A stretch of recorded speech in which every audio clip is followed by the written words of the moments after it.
Henry Cejudo. How are you, sir? Oh, I'm doing good, Joe. Good to see you, man. What does it feel like? What does it feel like having stepped back? You step away, you get to look at it from a fresh perspective.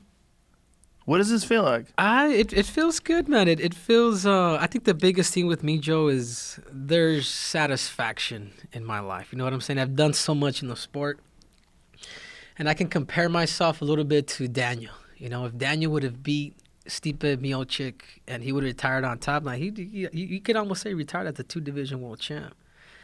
And I don't feel like I have that chip on my shoulder. You know, as a wrestler, I retired from the Olympics at a very young age. You know, decided to come back 3 years later, but you know what I mean? It was already done. You know what I mean? I retired at the age of 21.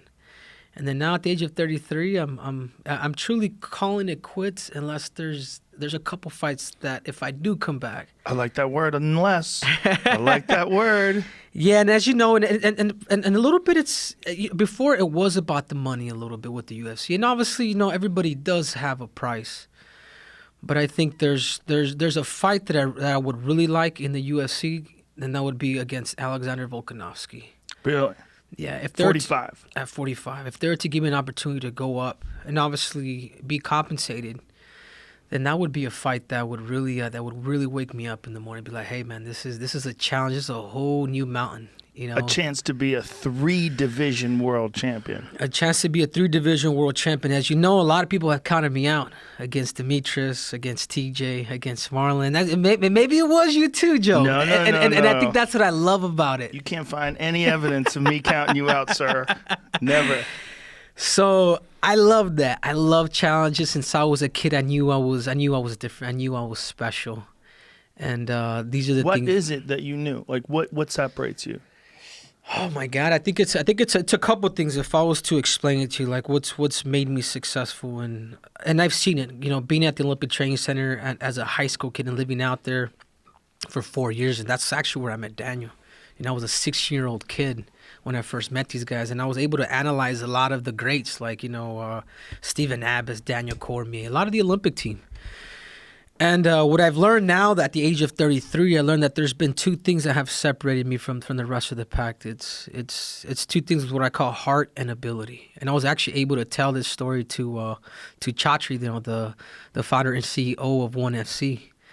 And you know, so it's two things. I call it heart and ability. What is your heart? Your heart is your passion, your will, your desire, your determination. Your heart is something that you're willing to suffer for in order to obtain. Now, the next one is ability. You know, ability is a gift that you have since you know, it's a coordination. It's something that you've repped over time where you become a master at it. And what happens a lot of time, I always tell people it's good to question one or the other. It's good to question the mind. The heart or the ability, because to be the 1% of the 1%ers, like both of these things have to match. What happens is a lot of people have heart, but their ability is like way down here. You know, their ability doesn't match their heart, or their ability's up here and they're just a little lazy and can't really put because there is a separation between mind and body, and your job is to connect them both. And I'm going to use an example. With Marlon Moraes, you saw me getting my ass kicked. You saw me getting leg kicked, you know, from the first all the way to the second round. But I knew that I had to connect it and make that transition. That was a combination of combining the heart and the ability. You know, so I was able to so what separated me, I'd say that, I think, is being gifted it through the ability, and then just having a passion, a will that's just second to none. There's a lot of other factors, though, isn't there? There's like, not just ability, it's also you have to be coached by someone who really knows what they're doing. There's so many guys out there that are really tough and they have will and they work out hard and they're in shape, but they just make technical mistakes and they've never corrected those mistakes. Yeah. Well, I think that also goes back on the ability.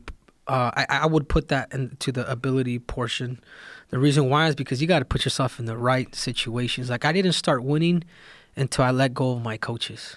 The first time I lost to Demetrius Johnson, it was, it was hard. And this sounds very crazy and cynical, but it was kind of hard to blame myself, even though I was training, because I knew, coming from the Olympic sport, that I had a coach that could take me to the top, and there was no ifs or whats. Like, I knew he knew the recipe. MMA was still a fairly new, and it's still a fairly new sport. So I knew that I had to find the professors. I knew that I had to find the scientists, and all this together in order for me to become that perfect storm. So that's exactly what we did. You know, putting the science, the recovery, find the right coaches, listening to my ability, understanding my biomechanics. Like, it was a mixture of all these things that separated me from the first time I fought Demetrius to just being a legend killer, man. To beating all these guys that they said that you know, Demetrius Johnson, TJ, you know, Marlon Moraes, Dominic Cruz, man. That's a hell of a list, Joe. It's a hell of a list. You know, that's a hell of a list. It's man. one of the reasons why it bums me out that you retired. Like, I've conflicting feelings. One, I'm happy. Mm-hmm. I'm happy you retired, young and healthy, and you could do anything you want, man. I really believe a guy who can accomplish what you accomplished inside the octagon and also winning an Olympic gold medalist. You're winning an Olympic gold medal in wrestling at 21 years old, retiring from the sport, then getting into MMA, becoming a 2-division world champion in MMA, and then stepping away while you're still healthy and at the peak of your abilities. Part of me loves that. I love the fact that you did what you wanted to do, and then you step away. But part of me looks back at, like, say, when you fought Benavidez, or say when you fought Demetrius the first time, and then looks at you now, like you're a completely different animal. Nobody had been able to shut down Dominic Cruz's footwork game. But you came in and just chopped the shit out of his legs. Just right off the bat, you whatever advantage we thought that he would have with his footwork and movement was actually becoming a disadvantage, because you were using that against him. You found the angles, and you found the perfect times to attack his legs, and then you put him away, which is also something no one's ever done before, except Uriah caught him in a submission and finished him. But no one's ever put him away the way you did. Yeah, and I think it's all about game planning. I think people, I think the ability that I have too that separates me too is the fact that watch all my fights, man. I fight everybody different. Like, I really do, man. There's times where I have to use wrestling, as I did with Demetrius. Well, the Wilson Hayes fight's a great example. You came out like a karate guy. Yeah. I was like, holy shit, look at this. You were like Wonder Boy, sideways stance, like hands down. You really fought like a karate guy. And then when you caught him with that straight punch and dropped him, I was like, look at this shit. This is crazy. Like, you fought a different style. Yeah, and I think with Dominic, too, just to get back to him, it's... In order for you to understand the funk, like, you have to train for the funk. You know, if you don't train for Dominic, if you think you can just go out there and just fight or train the way you train and try to fight Dominic, you're going to be missing. So throughout my training camps, like, I treated almost like a wrestler, like a boxer. Like, my training camp, like, I build a team around me. I have a mentor actually who's here, Dave Zowan, who's been helping me to shape. He's a businessman, but he's been able to help me to form, like, obviously the perfect storm. And we brought guys in from California that mimicked just like Dominic, that were just a little faster than Dominic. And I knew that I wasn't even trying to touch his face because I knew that he was a hard hit. But I also knew that he would leave his legs a lot. You can push your body backwards, but your legs will always be in that same position. So the whole game plan since the beginning, this is why I felt so confident in that fight, through training, was to continue just keep taking his legs out as much as I can. Did the first round of your fight with Marlon Moraes sort of open your eyes to, like, how effective that can be in a fight? Absolutely, man. We saw it this weekend. Yeah, we saw it this weekend. Everybody, you mentioned it actually, and I was a little bummed out you mentioned it because a lot of people don't see those little details. Those calf kicks, man. You start to take out that lead leg, man, and you lose your mobility. It's insane how we've had all these years of MMA, right? 1993, the UFC starts. Here we are in 2020, but it's really only been the last 2 years or so. I give credit to Benson Henderson, because Benson Henderson was the first guy to really bring it to MMA. Yeah. But for whatever reason, it wasn't as devastating when he was doing it. I don't know if he was doing it differently, but there was no moment in a fight where he kicked someone's calf and you saw immediately them buckling. But you're seeing that now with these guys, like, immediately 1-2 kicks and their leg is semi-useless. Yeah, you look at somebody like Justin Gaethje. Justin Gaethje is, man, if people don't catch on to that, if Khabib don't catch on to that, man, he's in trouble. Well, and I know them both. He said, wide out in the open. He said, when I fight Khabib, he goes, I'm not even going to try to kick him in his thighs. I'm just going to kick him with that low calf kick. He goes, I'm going to kick him 4 times. He goes, after 4 times, he's fucked. Yeah, and he saw that. You watched the fight with him and Edson Barboza. And Edson Barboza, he's a high-level striker. But what really broke down Edson Barboza was what Justin did to him. He started whipping that calf kick. And actually, right before I even fought Dominic, like I went on YouTube. Like this is like maybe an hour before I went to the arena. And I just put like some Justin Gaethje highlights. Just ruthless, man. Just really just swinging those kicks with bad intentions. All of them is just to murder you. And also the reason why I've been able to kick and do things like that, because I'm very confident with my takedown defense. You know, it's like John Jones. John Jones is so comfortable with the stand-up because he knows his ability to stop Tony from taking him down are just so much higher. Yes. And I feel that same way, so I become a little more free with my kicks and punches and things of that matter. We saw two guys in one of the weight classes that you ruled over, Alex Perez and Jussier Formiga, this past weekend. And Alex Perez stopped him with those low leg kicks. 2 UFCs in a row, we've seen guys get stopped with low leg kicks. It's crazy. It's crazy how prominent that technique has become. It has, and I think we're gonna start seeing more of it. So people are gonna have to start adjusting, man. Because there's There's 2 stoppages within. There's a stoppage before Alex Perez recently that came up. Yeah, last week was a stop. I forget who was fighting, but it was another stoppage because of leg kicks. In that stoppage, the dude crushed both of his legs. I apologize for not remembering the names.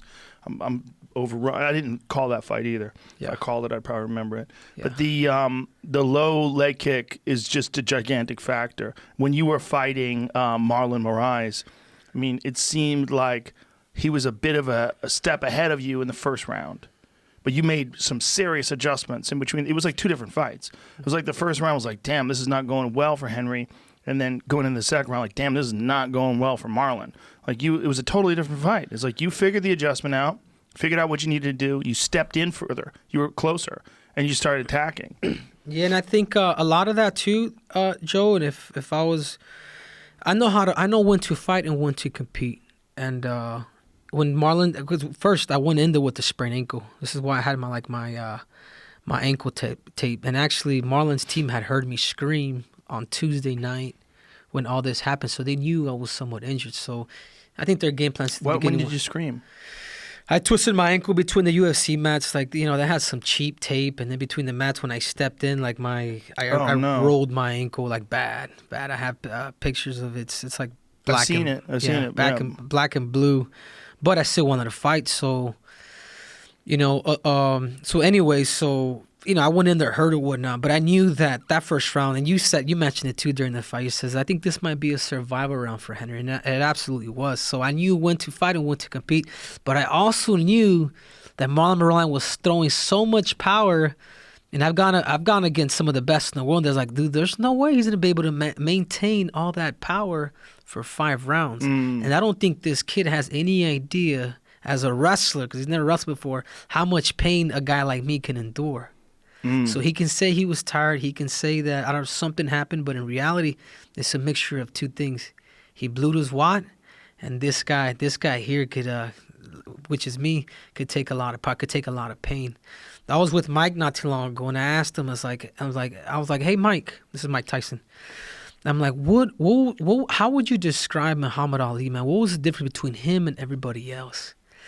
And he sat there and he thought about it, and he's like, which was cool to hear, man, because I can put myself in those shoes. And he's like, man, Muhammad Ali was a guy that I've never seen before, because he could just endure so much pain. Like the dude could just endure so much pain that it's almost like the average guy would fold. The average guy would probably get killed, but Ali just had a certain will to him that separated him from everybody else. It was the fact that he was able to endure pain. Like, you don't hear that too often. It's true, though. You know, I mean, if you watch his fight with Ken Norton, you know, he fought most of the fight with a broken jaw. Yeah, I mean, this is heavyweights too, man. Hell yeah, man. That's probably a 5-pound jaw too, heavyweights, man. He fought big heavyweights.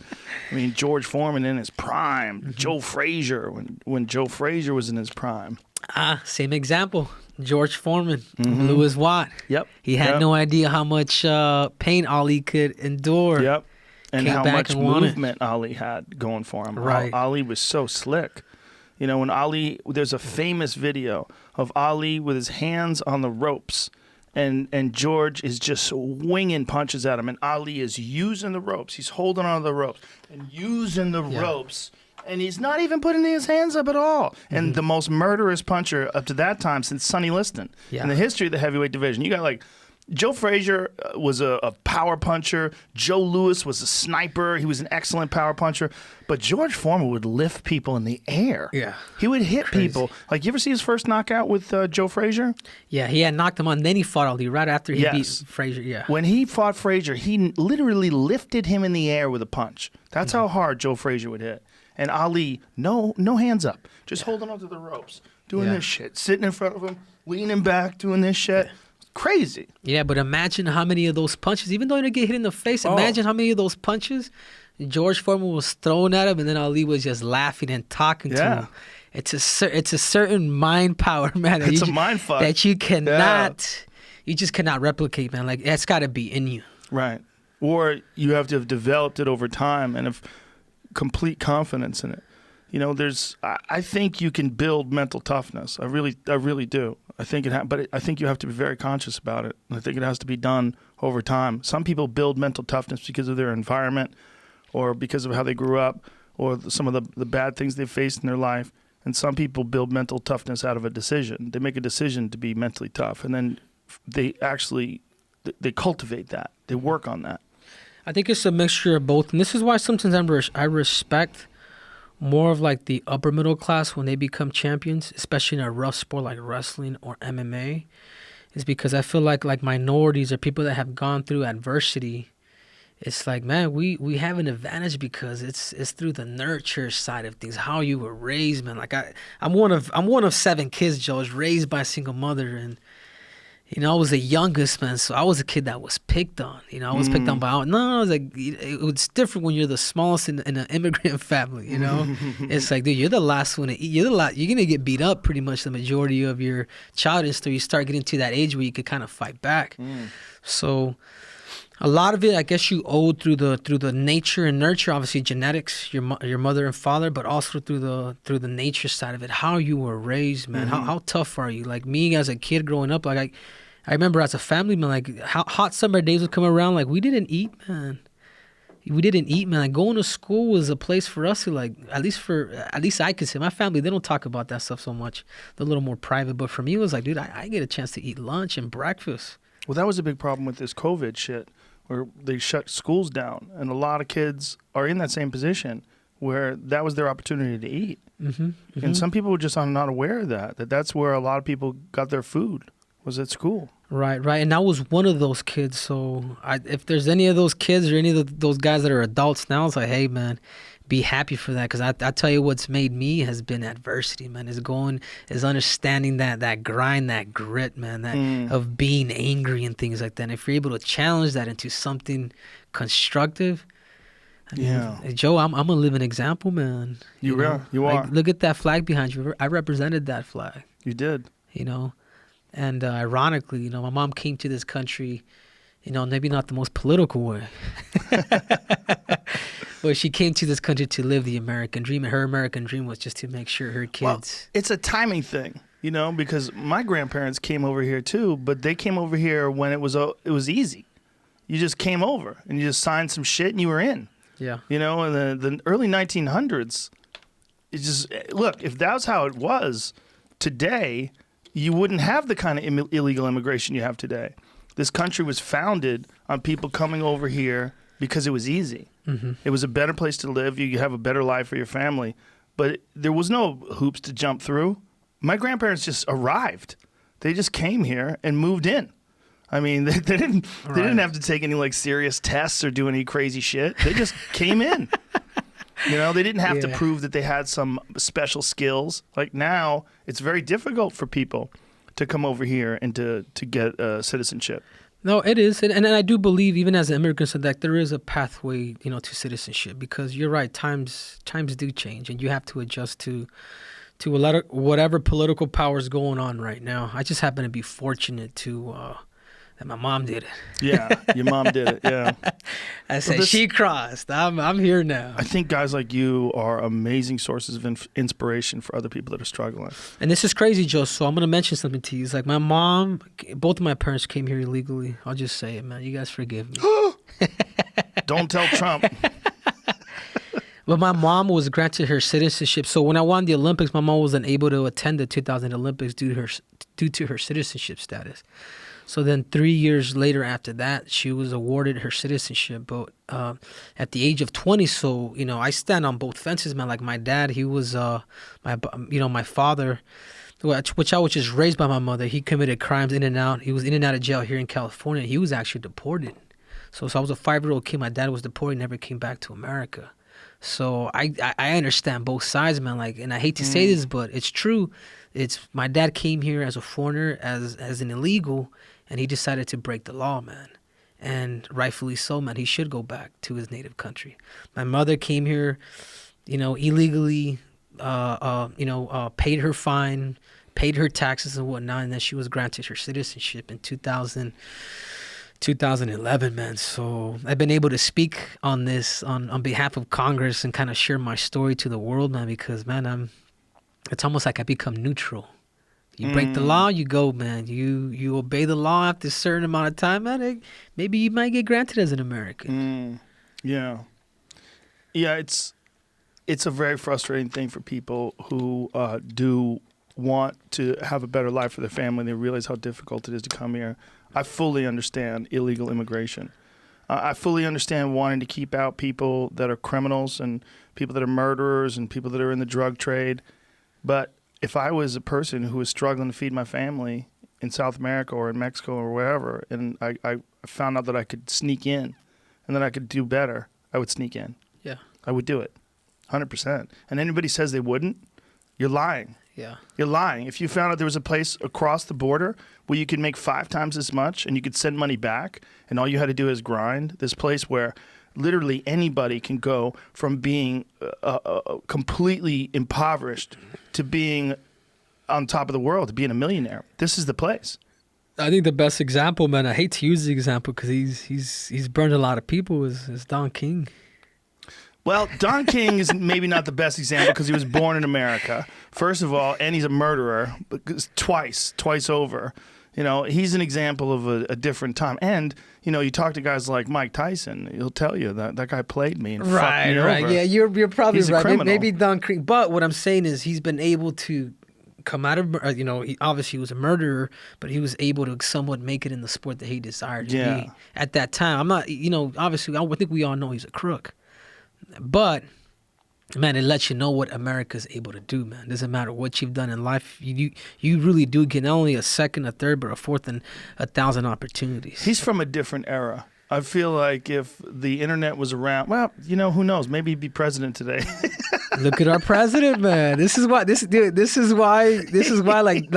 Trump is the example of the American dream. In many ways, yeah. A faulty version of it. But yeah, in many ways, yeah. And I think the other person that actually probably not the version of the American dream because his dad was rich and he gave him money. Like he started off, his dad gave him millions of dollars to start businesses. Right, but I mean, he turned that into billions too. He did, right? but he also went bankrupt a bunch of times too. Yeah, you got me, Joe. I mean, it's tricky. I mean, you can't deny the fact that the guy's been remarkably successful. Yeah. But like the extenuating circumstances that led to that success is very different than your mother sneaking over here because she wanted to do better for her family. Yeah. That's the raw version of the American dream. I mean, the American dream is really immigration. And that's really what I'm a version of the American dream. I'm third generation American. My grandparents came over here because they wanted a better life. Their parents wanted a better life. So they came over here from Italy and from Ireland. Yeah, it's a trip, man. When you talk about things like that, you know who I think of a lot when you talk about the American dream, man? I know, he's, in my opinion, I feel like he's somewhat misunderstood in our MMA community or just in general, man, is Ali Abdelaziz, man, a dude that came from Egypt, came to America. I remember Ali, I've known him for a minute since 2004. He would sell FUBU, like out. He was just hustling the whole time out in Colorado Springs. And, now, I mean, he's got over 150 fighters. I mean, he's got 5 champions in the UFC. I mean, this dude is... when I think of the American dream, I really do think of somebody like Ali. Well, he's a very controversial guy. He is. But his clients love him. Oh yeah. It's hard to deny that his clients love him. I mean, There's a lot of people that say a lot of wild shit about him. I don't know how much of it's true. Yeah. But the bottom line is you talk to guys like Justin Gaethje, guys like yourself, you know, many fighters that I've had come in here that are rep by him, and they love the guy. Yeah, it could be. But Frankie Edgar. Yeah, Frankie. All these dudes, Cody, Verdum, and he's been able to, and I've been there, and I've never seen this before, but he's kind of like the glue with all of us. Like, dude, I was eating lunch and dinner with Marlon. Were you really? Yeah, not too Before long. or after This the is fight? like maybe 4 months after my fight. Oh, wow. I mean, I'm sure it must have stung, but out of the respect for him, and I told that to Ali. I'm like, Ali, man, these dudes good, because I was picking on Frankie Edgar too, but I was like, man, you're next, dude. You're gonna bend the knee. And I was like, Ali, these dudes are gonna want to fight me, man. There's 2 against 1. Whose back he got? He's like, my brother. He's like, you think they're gonna do that when I'm here, man? He's like, these guys respect as much as you do. And I'm just like, huh. And then we sat down. It was just like nothing ever happened, man. Well, that's very cool that Marlon has that kind of character that he could sit down with you after that fight. That's very cool. Yeah. Marlon's an interesting guy, man. He's one of those guys that like you wonder, like, is he too big for that division? Like, how much weight is that man cutting? He's so fucking big. To see him get down to 135, you look how shredded he is. Like, what do you walk around at? Like, he looks like he walks around about 160 something. Yeah, he's big, and I personally think that Marlon could hurt some people at 145 pounds. Yeah, I think so too. Yeah, it's that risk versus reward. Like, when do you move away? When do you go up? When do you stay down? Like, how much you beating your body up? And then you got some guys who go down later in their career.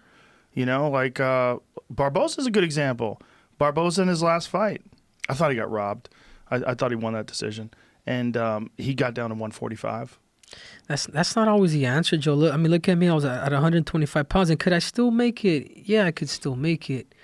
But the fatigue that it'd bring to me, like I think the psychology side too of cutting weight, like going down is not always the answer. I mean, I started having my best success when I decided I was like, hey, man, I'm just sick of cutting weight, man. I'm getting ready to go up and, you know, challenge myself at 135 pounds. And what you hear from the naysayers is like, man, you're too small, man. You're not ready for some power like that. I'm just like, no, I don't think so, man. I think there's an advantage of me for me to feel well. If I feel well and I feel healthy with my speed, you know, I'm a short, compact fighter. It's like, man, trust me, I don't need that much. As long as I land, I'm gonna hurt you, man. You can be 10 pounds heavier than me. It doesn't matter. So there's been a lot of guys who've moved up, and it's been the answer. Yeah, Jorge Masvidal. Yeah, Masvidal, Calvin. Yeah, even Calvin has success. Calvin, I still think I would if I was. I mean, just if someone gets in Kelvin's ear, like, Kelvin, we got to do this the right way. There's a lot of guys way bigger than you that make 170. I think at 170 he could be a world champion. Yeah. I really do. Yeah, I mean, he's a scary man when he's in shape and motivated, but he just gets big. Yeah, I think, man, he loves food. He loves Mary Jane. That too. He loves that too. Yeah, I think that's You I think that's what it is? Yeah, Calvin is, dude. He's one of my best friends, man. Like, we become super, super close, and he's a very gifted human being, man. Like, when you see him, looks are deceiving. No, he doesn't have enough, you know, muscle definition, but man, the dude's athletic ability, what he could do, his counter punching. Yeah. Whew. It's like it's ridiculous. He's got one of the best straight left hands in the business. Mm-hmm. The one they dropped Bisping with, like, Jesus, it's a piston, man. Pop. Yeah, but I also feel like, and I see that, and I always think, okay, Calvin can make 170. I agree with you, Joe. But what about that happiness portion? You know what I'm saying? Will he be happy throughout that process? Maybe be happy when he lies in bed with that big ass gold belt. You know, maybe that's what'll make you I got happy. 2 of them, so I just don't know, Joe. And a gold medal. And a gold medal. You the youngest guy to ever win a gold medal in the Olympics for wrestling? Yes, in 2008. That's amazing. In 2016, Kyle Snyder, who, if he does decide to make a transition to the UFC, a guy like John Jones would be in trouble. You think? Yeah. Yeah, the dude is just the reason why I beat Demetrius. You know, obviously I beat Demetrius. It was Joe. I wouldn't be mad. I'll bring this up right now. I wouldn't be mad if the judges would have gave it to Demetrius, man. You know what? Because it was a hell of a fight, and I would have been like, I almost had him. But you know, the judges, I conveyed enough for the judges to give it to me. And the reason why I was able to beat him was because I nullified a lot of his things with my wrestling, my inside trips, my takedowns. So I completely dismantled this dude. You know what I mean? I took him out of his rhythm when he was used to kind of catching people and then being able to take people down. So I feel like if a guy like Kyle Snyder gets in the game and he's able to kind of go through the process that I've gone through, that's the only guy that I could see beating somebody like John Jones. How old is he now? He's young. He's I want to say he's 24, about to be 25. Interesting. And does he have any desire to fight? He's mentioned it. Yeah. He's mentioned it, but does he have any experience in stand-up at all? And that's the biggest thing, man. So a guy like that, you would have to groom him properly. Like you don't want to stick a guy like that straight into MMA. No. Put him into boxing for at least a couple years. Have him do this, because this is what I did. I boxed for 3 years. I did amateur boxing. I competed. I mean, I didn't do any jiu-jitsu, none of that, because I was in love with the sport of boxing. My original goal, and this is crazy. This is how crazy I think, Joe, is I was trying to make the Olympic team right after 2008 for boxing. Wow. Yeah, and the reason why that idea came up because Deontay Wilder did it. Within, I think it was 4 years, he was able to year make. And a half. Was it a year and a half from boxing wins a bronze medal in the Olympics? Crazy, right? Dude, I was like, dude, if that dude could do it, give me a few years. That's when he told me that, I'm like, that is one of the craziest stories I've ever heard in my life. Ridiculous. I mean, but also extremely motivated because he had a very sick daughter, and he realized that he couldn't play basketball. He wasn't going to school, couldn't play football. He was trying to think of ways to make money. He was driving a truck. I believe it was for Budweiser. He was he was delivering things, and he just decided, I'm going to get into boxing, and just had unbelievable God-given talent and just ferocious punching power. His punching power is like nothing I've ever seen before. I mean, you look at Deontay Wilder's knockouts, they don't even make sense. He sends people flying across the ring. And when he fought Tyson Fury, the first fight, when he dropped him and knocked him down twice, he only weighed 209 pounds. It's crazy. 209 pounds. 209 pounds. And that's a heavyweight. Yeah. That's crazy. And, he's fighting Tyson Fury. He was an enormous heavyweight. Yeah. And, he hits guys, man, like nobody else. What Tyson had over him, though, that he showed in the technical side of it in the second fight was his boxing. His understanding of the game is so complex. It's so much different. Whereas Deontay has just this ferocious power, and he figures out how to put it on you. But when you can knock out a guy like Luis Ortiz with a fucking right hand to the forehead, yeah. He looked like he gold got medalist, shot right? by, Ortiz, yes. that's crazy. And a fucking elite boxer. I mean, but he hit him on the forehead, and Ortiz's just his legs went out, and you see him going, "What the fuck just happened?" Forehead. Who punches that hard? Deontay's just got crazy power. But fact remains, he did it after a year and a half, and he won a bronze medal in the Olympics, which is just spectacular. Yeah, it's nuts, man. So that's where the original goal came from. But I just saw it just wasn't realistic for me at that time. Like, especially at my weight class, like these dudes have been doing this since they were 4 years old. There's a different speed. I was sparring with a lot of these guys. I'm like, damn, man, this is like, it's nuts, man. It's nuts when you're at the lower weight, because now you're dealing with not just in heavyweight, you can somewhat get away with it because if you might be faster, more athletic. Right. But at the lower weight classes, man, there is speed. You got the dudes from Philadelphia, from California, like all these Mexicans, blacks, whites that are just like, hey, man, they've been doing it forever. This is a different sport, man. And I've been humbled before. I feel like boxing in particular is one of those sports that's very difficult to learn properly as you get older. There's something about muscle memory and your body being ingrained, like developed to move a certain way and to strike a certain way and to be able to react on openings like instinctually. It's almost like once you hit like 25, 26 years old and you start then, like, ooh, it's real hard to ever get to an elite level. Yeah, your body starts to change, and that happened to me. And it's crazy and it's ironic, Joe. It's like even my UFC debut, like think about this, like I didn't make weight. And I'll never forget it. I was with my brother. He's actually back here too. With my brother Alonzo. And I remember, I didn't make weight. I couldn't make the weight, man. I was just doing too much. You're talking about by the time you get 25, like you hit the nail on the head. Because that's when I first started struggling to make weight. And I didn't make weight at that time. And I remember I was just going to get on a flight and just disappear and never freaking see it and never look back, man. And just retire. Yeah, this is crazy, Joe. This is crazy. And my brother was, thank God for him, my brother Alonzo, and he's like, You need to be a man, and you gotta go and talk to Sean Shelby and tell him thank you, and let him know that you're retired, man. And man, it took everything in my heart because I was so embarrassed, Joe. This was when TJ fought when he was supposed to fight Barao, I think the second time. And this is when he fought Joe Soto. So I was supposed to be on that card. I was supposed to fight Scott Jorgensen. And I went down there, didn't make the weight, and I'll never forget it. I was dehydrated. I couldn't even have tears to cry. I was so dehydrated. Then I went up to Sean. Sean was like, Sean, thank you, man, but I no longer want to do this sport, man. Did you back out of that fight? My body just wasn't reacting, man. Like I wasn't doing well. Like my lip, I remember cutting weight. It's probably one of my worst weight cuts ever. I had a cold lip. Like I started vomiting, like all the fluid that I had in my body. Just stupid. I was doing 16 pounds, Joe. I was doing 16 pounds like pretty much the day of weigh-ins. Wow. Like something stupid. And the only reason why I was doing something like that was because I felt when you come from the sport of wrestling, like to me, making weight and doing everything that the MMA fighters were doing, I was like, man, these dudes are spoiled. These dudes get 24, these dudes get close to about 30 hours before they fight. I says, man, that's a lot of recovery time. So this is how stupid. This is the way I saw it. And again, the age caught up to me.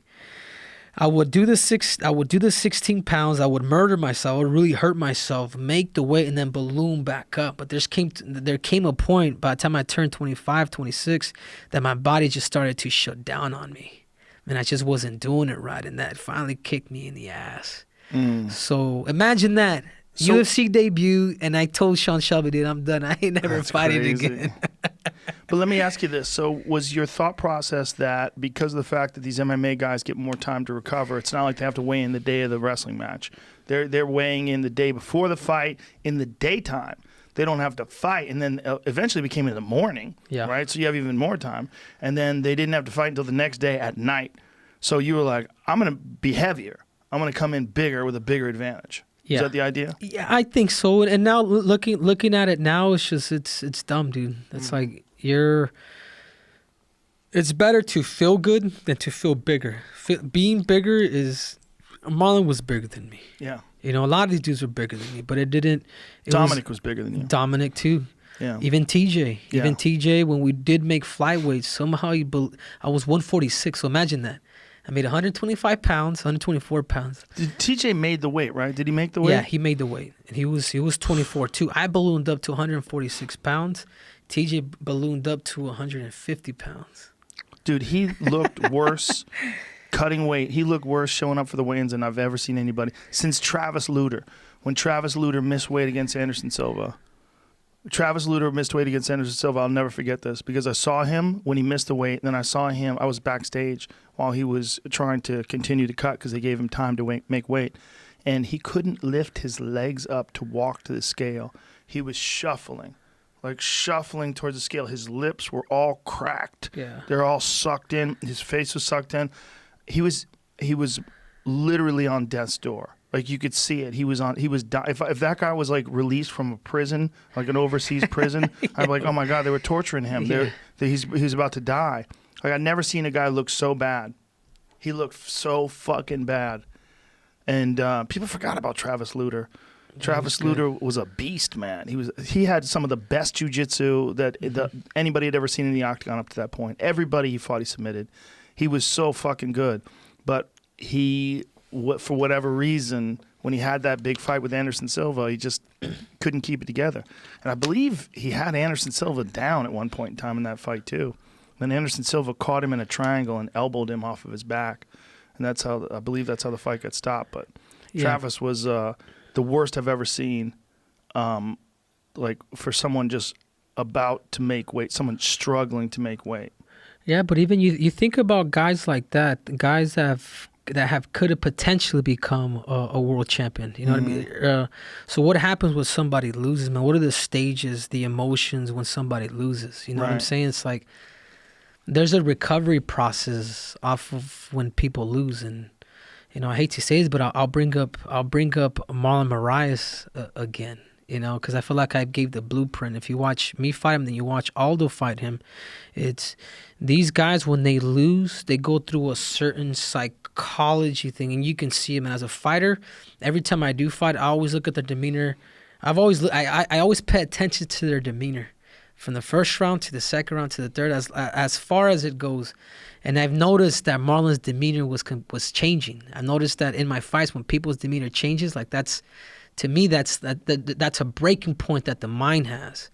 So I was able to see that with Marlon. Then after that, what did you see? You saw that he was slowing down. I saw he was slowing down. His face starts to slouch. His shoulders start to drop, and then that's when you really can't see in the video, but then that's when I started talking to him. I'm like, all right, man, you ready? Let's go. Bring it. Give it to me. This is during the fight. So you're able. Was he talking back? No, he wasn't. And that's another reason, is because they're so tired, man, that they just don't have any energy. Even McGregor, people like that. But what I'm trying to get to is guys that lose, if you don't recover from your defeat, from your loss, if you don't get therapy, if you don't understand the reasons why you lost, man, you're screwed, man. Therapy. Have you gotten that? Yeah, like but it's more, for me, it was more like a realization when the first time I lost to Demetrius Johnson and getting knocked out in 2 minutes and 36 seconds, man. It's like, to me, the worst thing that could happen to a fighter, and the worst scenario that something can happen to somebody and get stopped, is getting knee to the body. You're conscious, Joe. You're conscious, and this is kneeing you from left to right, and then your eyes are open and you've had enough, and then you see Big John McCarthy waving his hands, and you're knowing that he's making the right call, but you're still conscious. You still want to go, but you can't. Right, your body shut off. In front of 20,000 people, with Joe Rogan commentating. I mean, it's miserable and it's terrible, but it's a certain therapy, it's a certain acceptance that you got to go through in order for you to come out of that. And so, what did you do afterwards? I let go of coaches, man. I let go of coaches. I started traveling the world. I mean, I went to Asia. I went to... What'd you do in Asia? I went out to Singapore. I went to Evolve. I spent about a month out there. Just to train? Just to train. Just to go find like the best minds of mixed martial arts, and just of basis too. I went out to... to Holland for a month. I would go out to Brazil and just... What'd you do in Holland? In Holland, I trained with Paul Amoth. He's Andy Sauer's coach. Oh, wow. Yeah, so I was with them and just training with them and just humbling yourself, I guess I could say. And obviously throughout this whole time, it's like, man, I was on a quest, because I still had Demetrius Johnson. Like, I wasn't going to retire from the sport without me giving him a fair shake. So I knew that it had something to do not just with the body, but with the mind. It's almost like, you got to come out of this, man. It was almost like, you can call it a mistake or whatnot, but the reality is you lost, man. There's holes in your games. So I always tell people, like, don't face it. Don't fake it till you make it. I don't like that. You have to face this shit. Once you face it, this is when you start to create, man, freaking overflowing success. Did you know, like, when you fought him, and first of all, you fought the best version of Demetrius Johnson ever. The guy to this day, I think, is the best example of a mixed martial artist I've ever seen. Oh, yeah. I think Demetrius, in his prime, he was so fucking good, man. He was so fast, and he was so technical, and he made such good decisions. His footwork, his movement, like, everything was so precise. Did you say, okay, I see the gap. I see these holes, and I know where he hit me. I know where there was mistakes made. I got to tighten those up. How do I do that? Yeah, Demetrius was so good everywhere, even in the wrestling. I can even tell you, as an Olympic athlete, even in the wrestling, his timing was really good.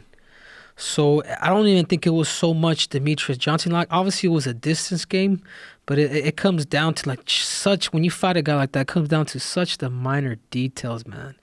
And I think the minor detail for me was composure. And I remember right before I fought the dude, I noticed that, like, my corner, my team, that they were extremely nervous, Joe. Like, my team, dude, you imagine fighting somebody like Demetrius Johnson and your coach is not having faith in you? And I'm like, what the I'm like, shit, man, are you kidding me? Well, he was a ghost back then. Demetrius was a ghost. I mean, he wasn't there for you. He would be swinging at air. He was just off to the side. Then he was kneeing you in the body and punching you in the face and kicking your leg on the way out. And we should even say, in the second fight, the fight that you won, he got you with that low calf kick and your leg went numb. Yeah, hit the peroneal nerve, which numbs like all the nerves to your feet. So it sleeps it, and then when you try to lay your foot down, like your foot's still awake. So I even sprained it in the first round. But this is but this is the mind power that I had, Joe. It was a survival round, as you say. I went back to the corner and I thought to myself, this is how crazy I am. I was like, hey, I just thought to myself, man, how crazy is this gonna be when I beat this dude? Like, I survived that first round. I says, man, this is gonna make my story, whatever I desired in my life, that much better, because I went through adversity with this fucking dude again. Yeah. But just to get back to attitude, yeah, that's what I'm saying. That's a champion's mind. And even before, so I'm getting ready to walk out. I'm getting ready to fight Demetrius Johnson. And I noticed my team, like, they're still kind of like, grabbing their fingers. I'm pacing back and forth. And about a few hours before we went out to the arena, I talked to my team and I sat them here and I've been like, and I sat my whole team down. It's just like almost like a dad. And I'm like, listen, man, I says, I need you guys to trust me and have faith in me. The key plan to being this dude, like, I know this is the greatest of all time, but I know what I've done in wrestling, and I can replicate that, what I've done in mixed martial arts, man. The only thing I'm going to ask from you guys is for you guys to be composed. For you guys to be composed, man. Don't over yell, stay calm. Like, whatever happens in the fight, man, I just need you guys to bear with me and have faith in me, because I'm going to... You got to coach your coaches. Yeah, in some way, man. And it's crazy to say that. So then right when I'm getting ready, check this out, Joe. So right when I'm getting ready to walk out, right before I walk out first, because I was going to walk out and then Demetrius, and I still noticed my coach was still a little nervous, and I looked at him, I says, hey, guys, remember, composure, man, composure. Like, I was so ready for this dude. So then I go in there, I get kicked in the first 30 seconds, dude. My leg starts to wobble. And so forth, it was a survival round. I allow him to win, whatever. I think he won the first. I won the second. He won the third, and then I believe I won the fourth, and I won the fifth. And then after this whole thing, check this out, Joe. Demetrius Johnson was on Ariel Helwani, and then Ariel Helwani asked him, he's like, "Hey, Demetrius, just one last question." He was like, "What's one thing that surprised you about Henry?" And Demetrius Johnson said, "Well, I knew he was gonna be fast. I knew he was strong, but there's one thing that really did surprise me with Henry. It was the fact that he was so relaxed." So it's these tactical things, and everybody that you fight is completely different. You can have a certain word that you can put up here, but I knew that being composed and relaxed and not overreact to Demetrius Johnson, that would win me the fight for this fight. And there's a lot more to it. It was me being knowing when to fight and knowing when to compete. It's me being a little theatrical, like bumping my fist, like conveying the judges. Those little things that you learn as a veteran of competition that you can even convey the judges. So there's even acting going on, Joe. Now I'm telling you guys all my secrets here, but in reality there is, man. I'm just a winner. The only thing I just know how to do is know how to win. How are you going to step away from this? Come on, Henry. How are you going to do this? Show me the money! I'm torn. Like I said in the beginning, man, I feel both ways. And one, I'm happy when a fighter gets out on top of the game like you. Like, one of my favorite boxing stories of all time is Marvin Hagler. Mm-hmm. You know why? Because he fought Sugar Ray Leonard. I think he got robbed to this day. I think he won the decision. And they gave it to Sugar Ray, and then he backed away. That's sage. What you got here? You smoking this, no, Joe? No, bro. No, you light it up to kill the demons in the room. This Native American lady gave me this. She came in to talk to us about. I got in this long kick of reading about Native American history. Yeah. They actually, a lot of them refer to themselves as American Indians. But, and then this lady came in and was educating me on a lot of the issues and brought me some sage to clear out all the bad spirits. Yeah, no, I believe in a lot. I believe in a lot of these rituals and whatnot. Actually, not too long ago, I was actually with Uncle Mike. Yeah, you told me that. With Mike Tyson and. Just get rid of demons right now, bro. Yeah. Demons, be gone. Don't start shaking back there, man. No, we'll be all right. Jamie's no demon. You never know. Yeah, but I was able to, because as you know, Mike has always talked about the toad.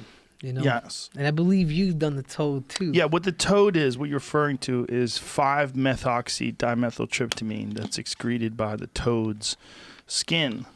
They take this type of toad, I forget the name of the toad, but they get it excited and excrete this stuff from its skin onto glass, and then they leave that glass out in the sun, and it dries, that excretion dries, and then you scrape it up with a razor blade, and then you smoke that stuff.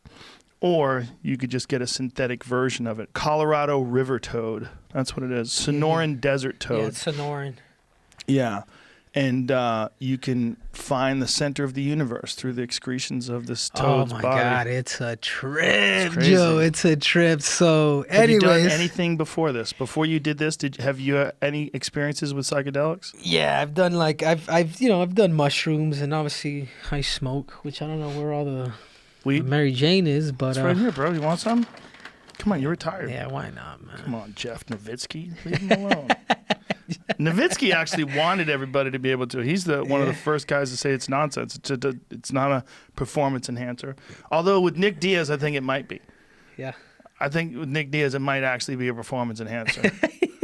I really think so, man. When he fought Gomi, they said he had to have gotten high. He had so much weed in his system when they tested him that he had to have gotten high right before the fight. Yeah. Light that up, Joe. You puff, pass, or? Of course. So I'm going to share my story with you, Joe, Please and I do. want you to share yours with me. Okay. What type of leaf is this? Well, that's tobacco on the outside, so it's a blunt, and then the inside it's the weed. I get this from Speed Weed. Shout out to my man Gino. Gino So anyway, Gentile. so check this out. You imagine doing the toe with somebody like Mike? I get high with Mike and I got nervous. Just when I'm nervous when I meet him. Look, he was one of my heroes. When I was a kid, Mike Tyson was the fucking man. I mean, in a way that it's hard for people to convey today, to understand what a cultural figure Mike Tyson was in like 1986. It's hard to convey. No one's gonna understand. Youngest ever heavyweight champion. Knocks out Trevor Berbick when he's 20 years old. Yeah, he was the same guy that beat Ali, right? Trevor Berbick beat Ali late in his career when it was real sad. It was a real sad fight. It was a real sad fight. But it's touching. Remember when Ali went in the ring and gave Mike like a little pep talk? Yeah. And then Mike went out there and knocked that dude out in the first round. Yeah. Priceless. Yeah. Muhammad Ali's like, fuck this dude up for me, will you? Yeah. But anyways, to get back to that, Joe. So yeah. I've actually been shadowing Mike Tyson for like the last. I'm good friends with his manager Rob Hickman, and just the stuff that they're doing at Tyson Ranch, man, is it's pretty cool, man. Yeah, it's really cool, right?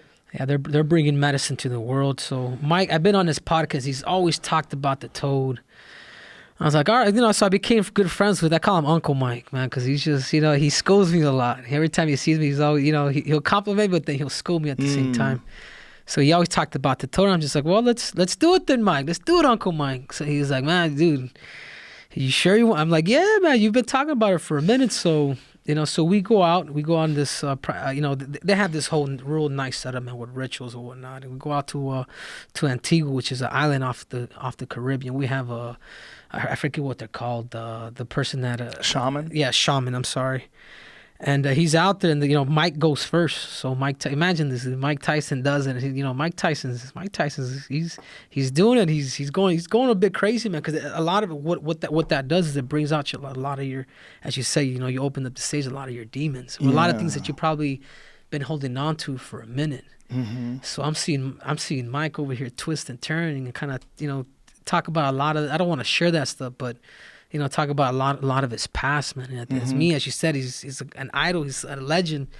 That's the way I look at Mike too. So I'm over here hearing. I'm almost like tripping out, but at the same time intrigued. Because. So then I go up and I do it, and man, it took me to, especially out of retirement here, man. Like I almost kind of somewhat wanted answers. I was hoping that it would give me, okay, man, this is like the path or whatnot. And it took me to my mom's, like, your mom's like first love, man. And it showed me like in a story, like, almost like in a movie, how I was born, how my mom had me, how by the time I was 8 years old, like I had my sister, so I was no longer the youngest, how my mom kind of like, and in all fairness, kind of somewhat pushed to the side, leaving home at the age of 17 and substituted my mom's love for self-fulfillment, wrestling, mixed martial arts.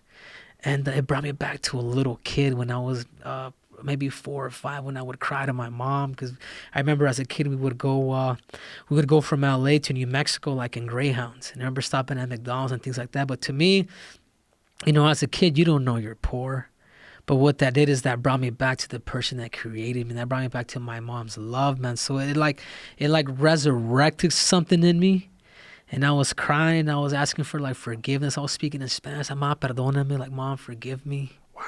It was something. It was something scary in some ways, because it does. It takes you out of your body. Like it's almost like you're in Judgment Day, and you're the one that's being convicted, and you're the judge too. And it's telling you, but it's giving you this certain peace. It's like you're so dead that you're alive. Whoa.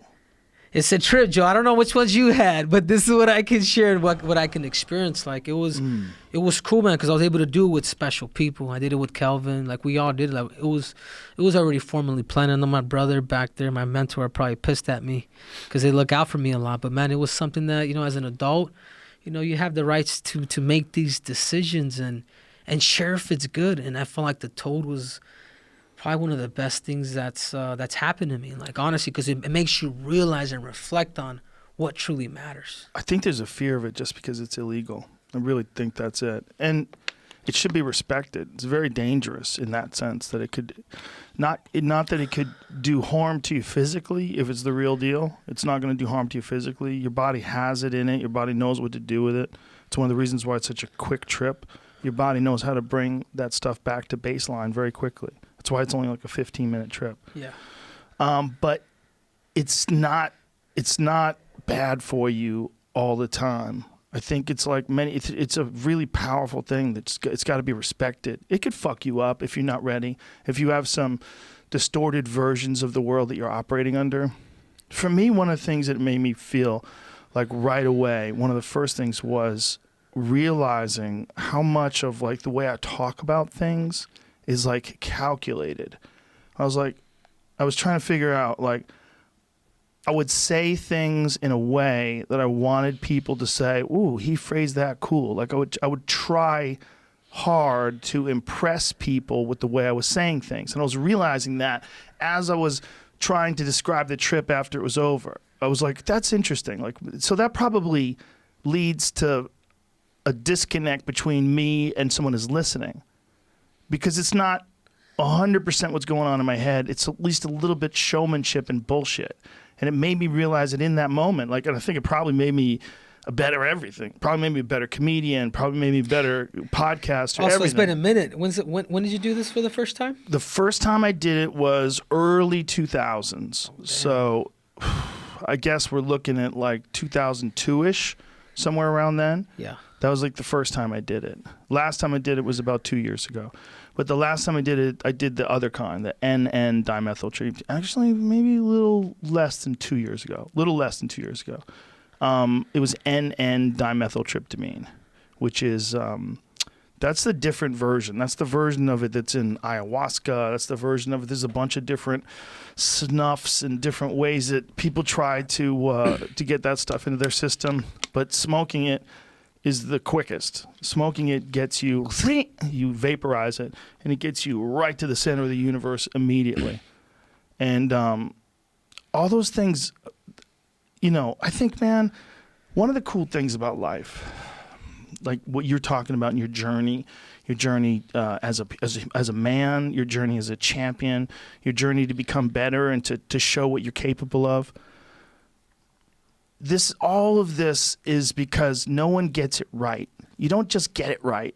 Like, you fuck it up and you try to do better and you fail and then you figure out what went wrong, and you just constantly analyze whatever you're doing and obsess on it, and you can become better at that thing, and through that you can understand that you can be better at anything. And I think when any kind of psychedelic where you have an opportunity to look at yourself, just really look at yourself accurately, you're not going to like it, but it's going to give you great benefit, because it's going to give you're going to be able to see yourself honestly and see whatever those flaws. Don't get mad that you have all these flaws. just fix them. Just fix them. Do your best to fix them. And you're not going to get it right because ego's still going to come creeping back in your life, and ego's still going to hold on to your legs and drag you down while you're trying to run. You know? That's what it is. Ego's like hanging on your ankles while you're trying to run. Like, come on, stay the same. Yeah. But you can't stay the same and get better. The way you get better is to relax and to realize that, you know, all your fuck-ups, all the fails, that's not you. Just because you lost a match doesn't mean you're a loser. You just lost. Like, you should be happy that you got this opportunity to feel terrible. Because through that opportunity to feel terrible, that's where all the growth comes from. If you can survive it. Some people can't survive it, right? We all know those guys that were really good in the gym, and they had like 1 or 2 matches or 1 or 2 fights, and they just couldn't handle the pressure for whatever reason. They couldn't handle the things that went wrong, and they just didn't want to do it anymore. But they could have been like a world beater. You know, everyone knows that guy. Yeah. Right? And what is wrong with that guy? Well, that guy's got one aspect of your 2-part thing that you were talking about, heart and ability, right? He's got one aspect. He's got the ability. But he's got a missing part, and he doesn't want to look at it. Because if he wanted to look at it, he would concentrate entirely on that, and he would get better at that. But it's hard. Yeah. It's hard to look at yourself. Psychedelics let you look at yourself. Like, hey, stupid, look at you. Remember the last time I did DMT, there was a string of jokers, like jesters with the bells on, dancing in front of me going like this. Fuck you! Just openly mocking me. And I was like, oh, that must be what I need. I must need that. I'm like, that's good. That's good to see. Yeah, it's definitely an ego check, man, big time. Dissolves it, man. Like with Mike, like he loves it, dude, and yeah, he's he owes it to the toad. You know what I'm saying? Like that said that he said that's been a big reason why he's changed his life. You know, Mike wasn't doing so well until he tried this, and he talks about it all the time on his podcast. So it gives you an opportunity to shift. It's healed drug addicts. I mean, drug addicts have gone from doing all kinds of crazy things where they tried the toad and they completely just left everything. Guys that they left like almost like a dead man walking to, hey, he's alive again. He's here with us. Yeah. I think a lot of diseases of addiction are diseases of despair, right? It's like disease of the mind and wanting to squash those demons and drown them out. The anxiety, the fear, the depression, the just the terrible feelings you have about who you are. You know, maybe you're homeless, maybe your life's falling apart, but you're alive right now and you can't handle it. You can't handle where you're at. You can't handle who you are. You can't handle what people have done to you. So you just throw drugs in there. And something like DMT or, there's a bunch of different sort of psychedelics that can do it. For a lot of people, it's ibogaine. Ibogaine is a big one for drug addicts. People have real issues with opiates. Ibogaine knocks it out of the park with those people. It cures a giant number. See if you can Google the percentage of people who are cured of addictions by ibogaine. Ibogaine comes from I've never done this, with all due respect. In full disclosure, it's from the iboga tree. I believe it's from Africa. And there's something about this drug that just kills all ideas that you have of addiction and rewires your brain. And it's insanely effective but ruthless. It's like a 24-hour experience. Oh my God. Look at this. One doctor reported a 70 to 80% success rate with effective aftercare.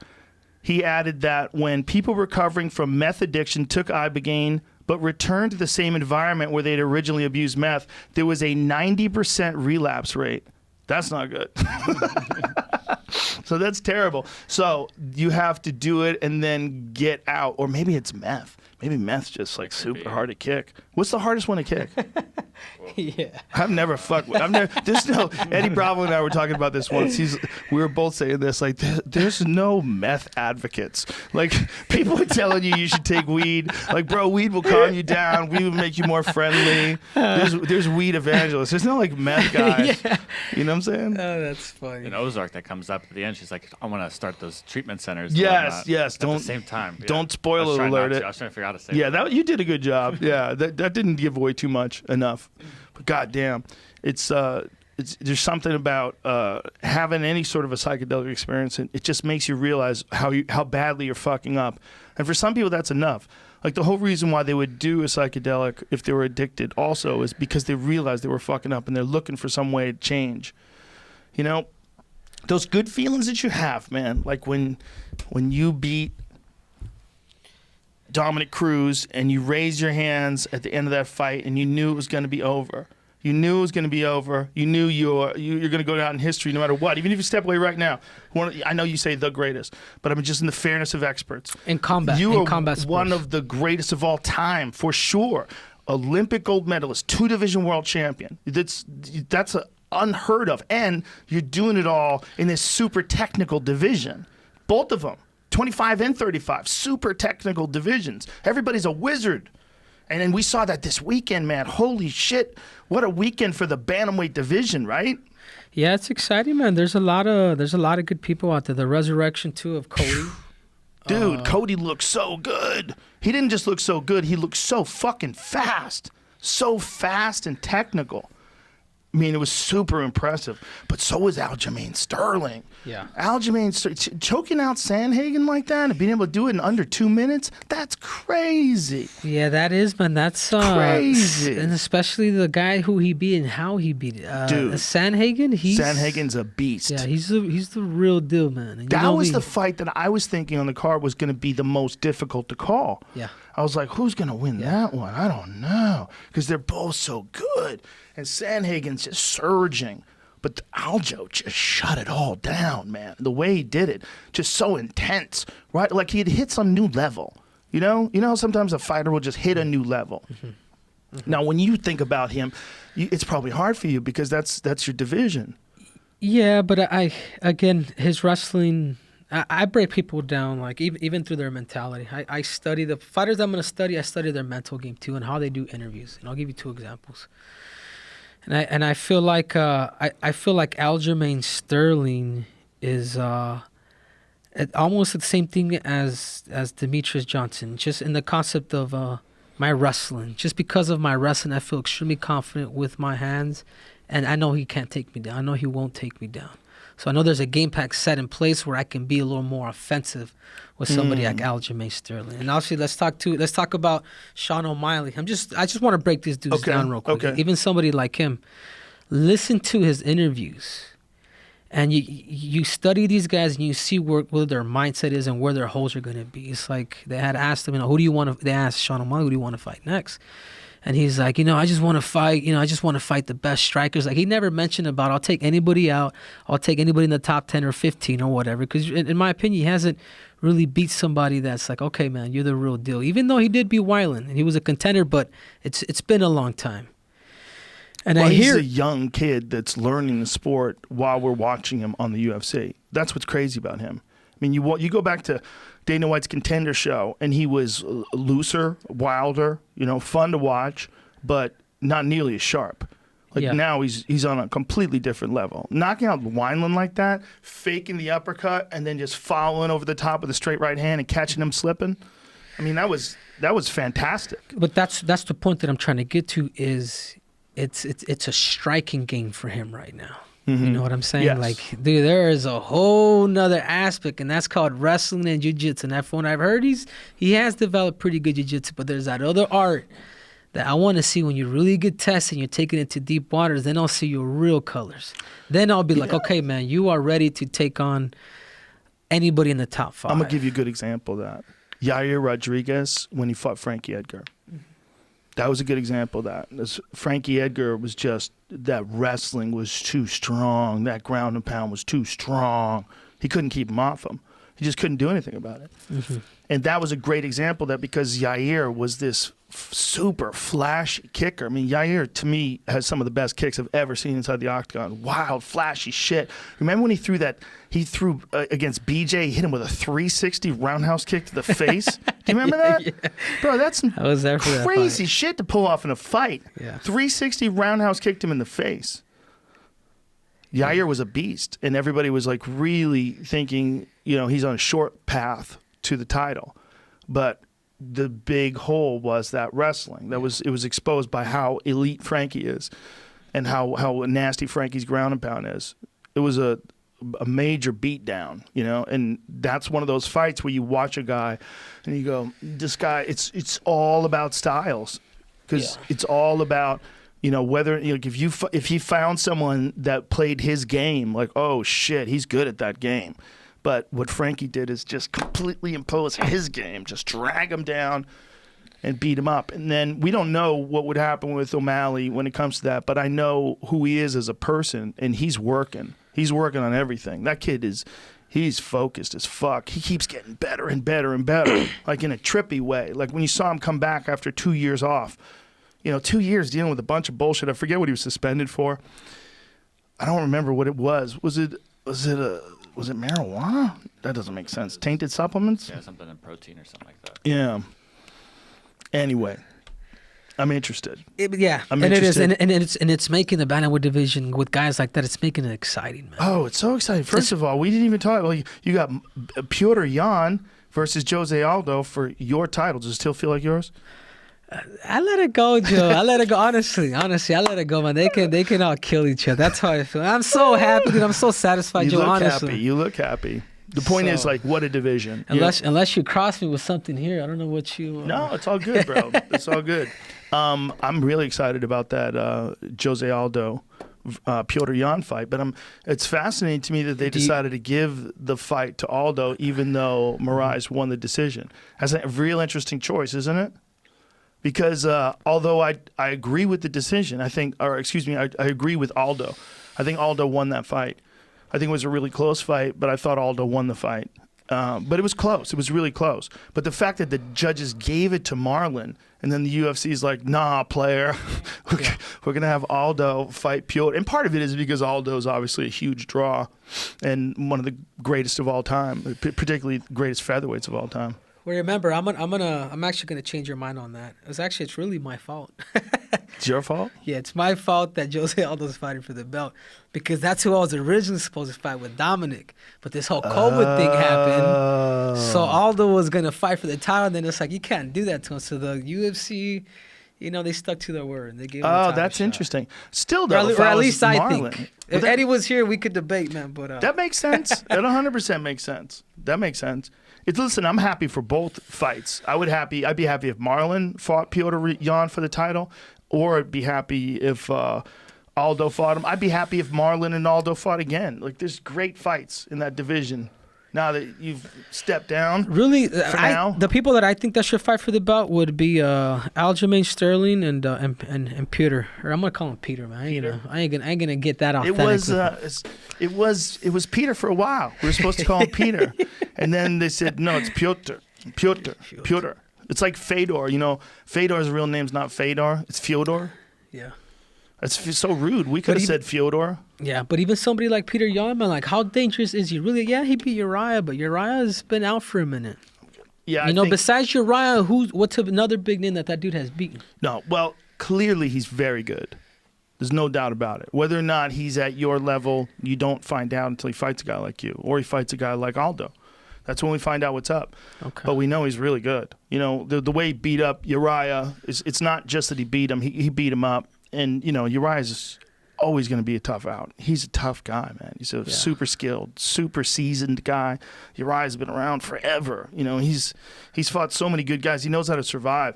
And to see Petr beat him up like that, it's like, wow. And he's fucking strong, man. He's fucking strong.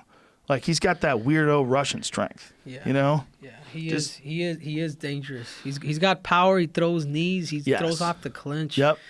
Dangerous. He's dangerous. He's technical.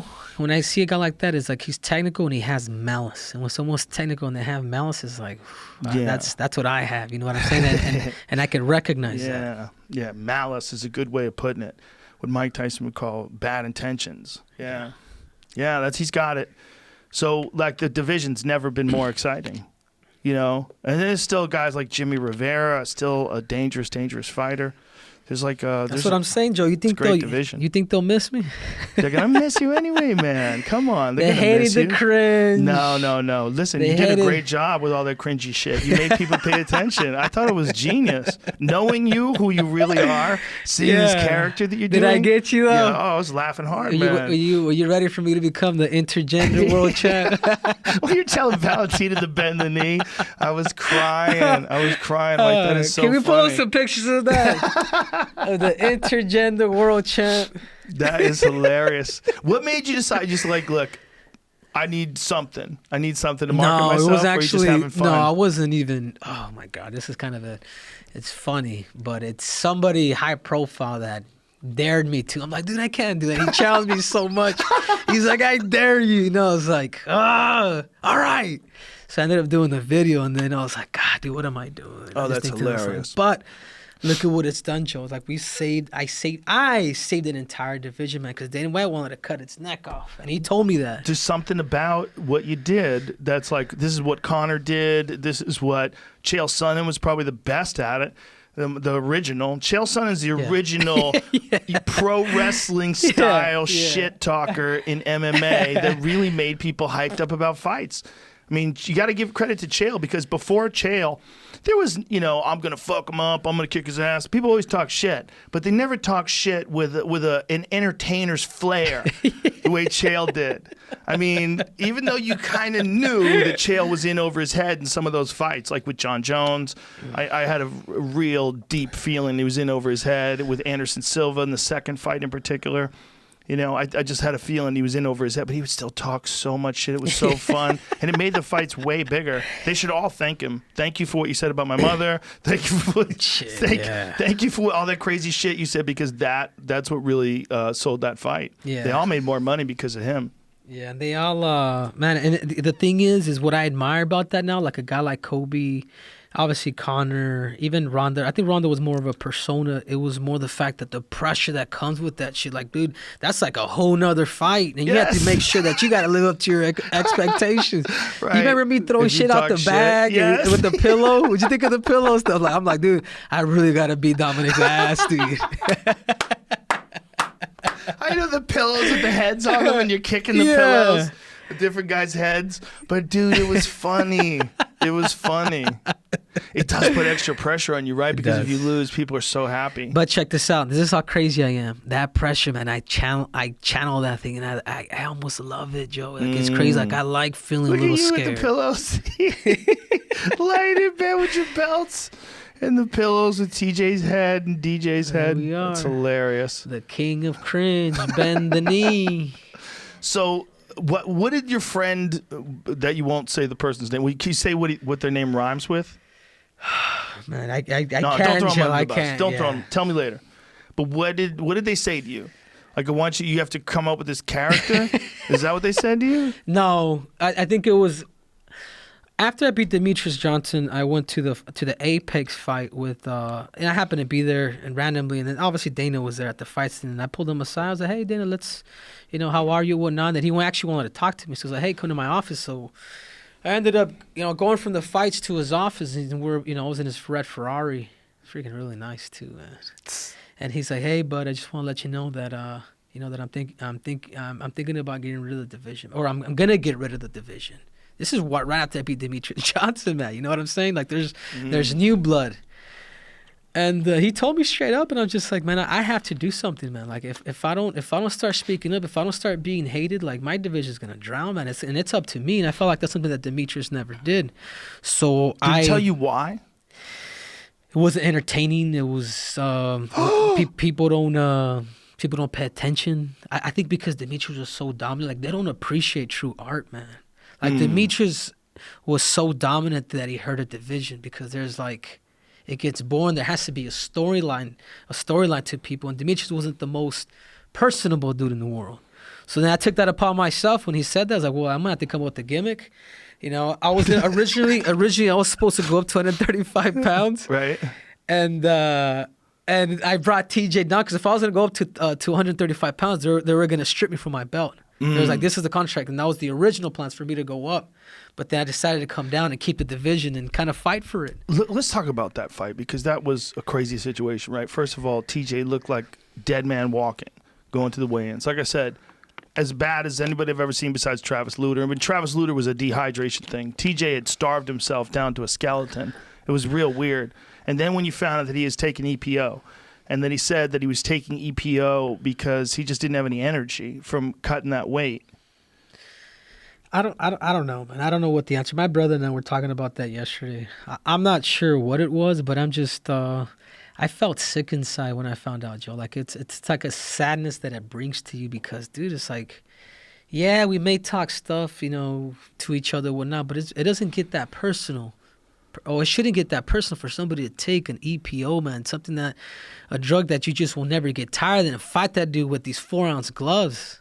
You know what I'm saying? Like, there's a little bit of malice there, man. So I remember that day I talked to my brother, I talked to my mom, like, dude, as thick-skinned as we grew up and whatnot, like, this is hurting me, man. What would you have done if you found out before the fight? If they gave you the option.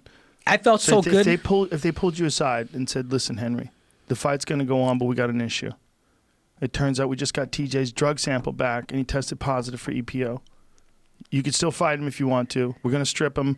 Even if he wins, we're going to strip him. We're going to fine him and keep him from fighting for 2 years. He's going to get convicted of using this stuff, but you could choose to fight him. Just don't tell anybody. Well, here's my deal, man. If you're going to ask me a question like that, I got one for you, too. Okay. But they can say, like, a guy misses weight by 5 pounds. He can still fight you. That's a fucking big advantage. He didn't have to cut those extra 5. You know how many times guys miss weight and still win? Yeah. It's big. Yeah. It's a big number. When guys miss weight and wind up winning the fight, I believe, who was talking about that? One of the commentators, might have been Dominic Cruz. He was talking about guys missing weight and then winding up winning the fight because they have an advantage. They didn't cut the weight. We all know there's a certain point in time where you shouldn't lose any more weight.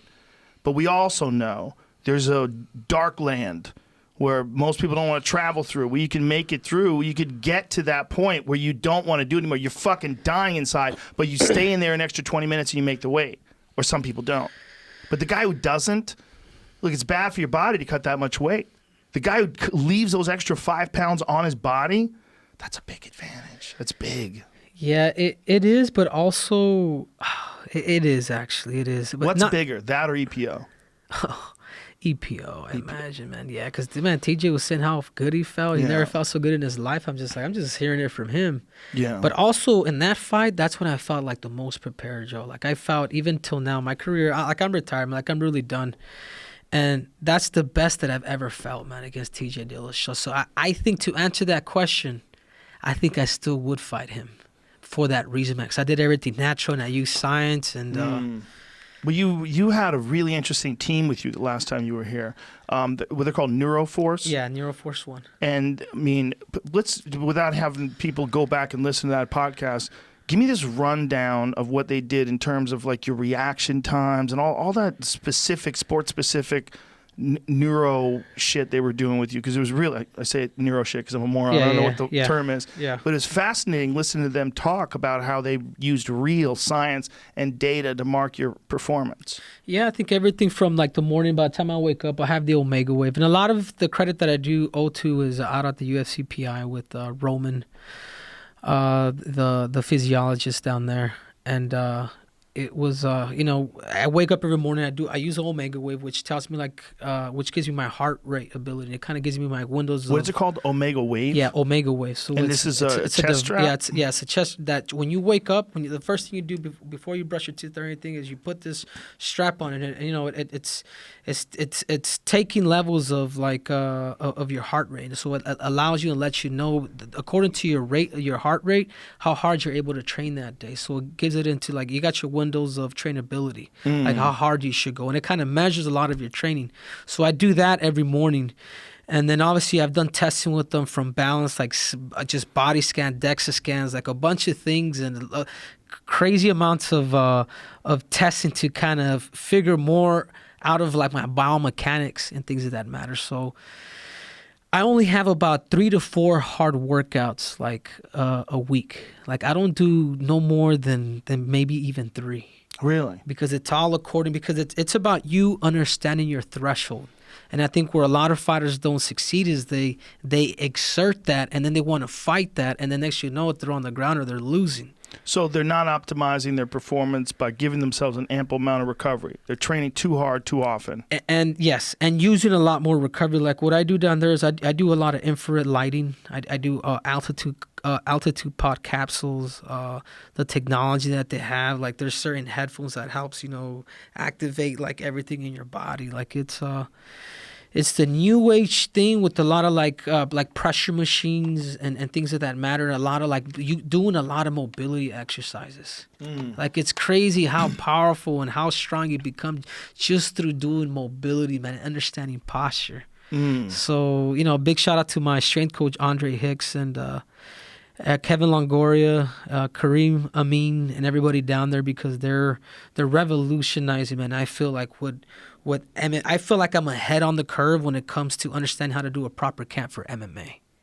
Where I'm not extremely killing myself. I'm loving the sport through the process. Like it doesn't always have to be a crazy battle. That's a big revelation for a lot of people. They're hearing this from you and they're like, oh shit, that's crazy. This might literally shift the way people train, because so many guys are out there leaving it all in the gym. They're so tough and they're trying to condition themselves, but there's like a tipping point where you're working too hard and you're always sore and your body doesn't have a chance to recover, and you don't grow. You don't get better. You just sort of maintain, and that's where a lot of guys wind up getting injured as well. Yeah, and a lot of that stuff too, it's like when I do my training, it's like I revolve all my training around my sparring. Like my sparring is my most important thing. So I almost number my workouts on how numbers that should be that day. So I'm going to give you an example.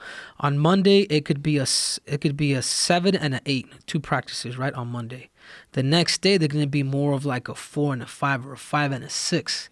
It all depends on your max, you know what I mean, on your your performance and all the testing that they've done. But on Wednesday, this is where I got to deliver, and this is where I have to give the 10. So there's a sparring day. Yes, it's a sparring day. And there's only one sparring day a week? There's 2. So one's technical, and the other one is, all right, man, we have the ref. I got a doctor in there. Like, literally, man, it's legit. Like, every time I spar, the music comes out, my opponent's music, my music. I walk out. Really? I get checked. Yeah. Really? Yeah. It's done every time during camp. My coach, Captain Eric Alberson, we've been able to simulate and emulate everything that we're going to do in a fight. Like, even my training. Like, my training is not me doing jiu-jitsu for 2 hours and then at night I do boxing. Like, no. I'm in there play sparring, seeing where I'm doing good in play sparring, and then adjusting what I saw in play sparring with the coaches individually. And then I'm giving 20 minutes to my to that, and then I give 20 minutes to my striking with pad work, or it could be with the partner. But I'm going the whole time.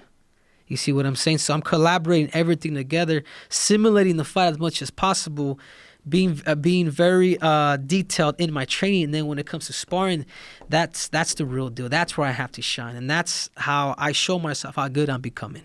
Are you taking notes?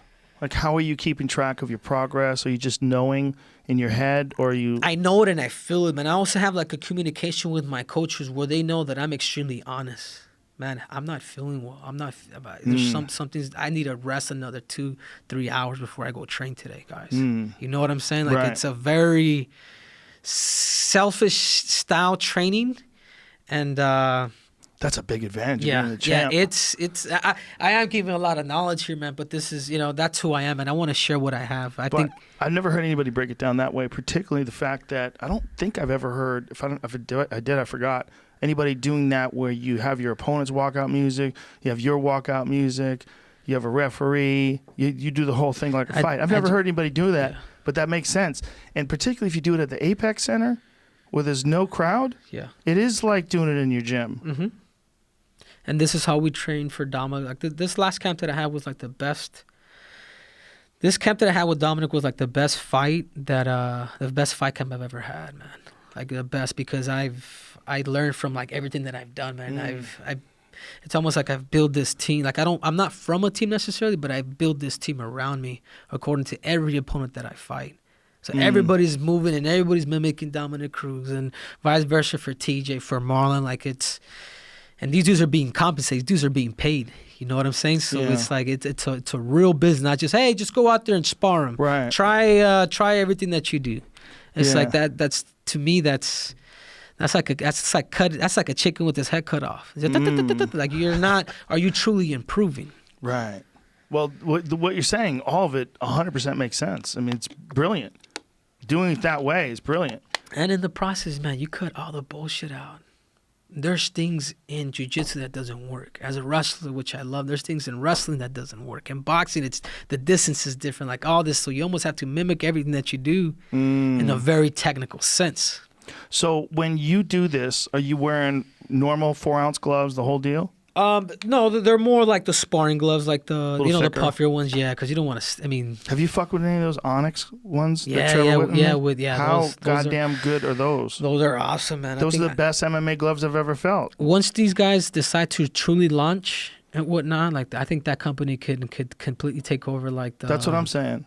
They make the best shit. Mm-hmm. Dude, he's such a madman about it too. Trevor was on the podcast with Justin and describing his process of making those gloves.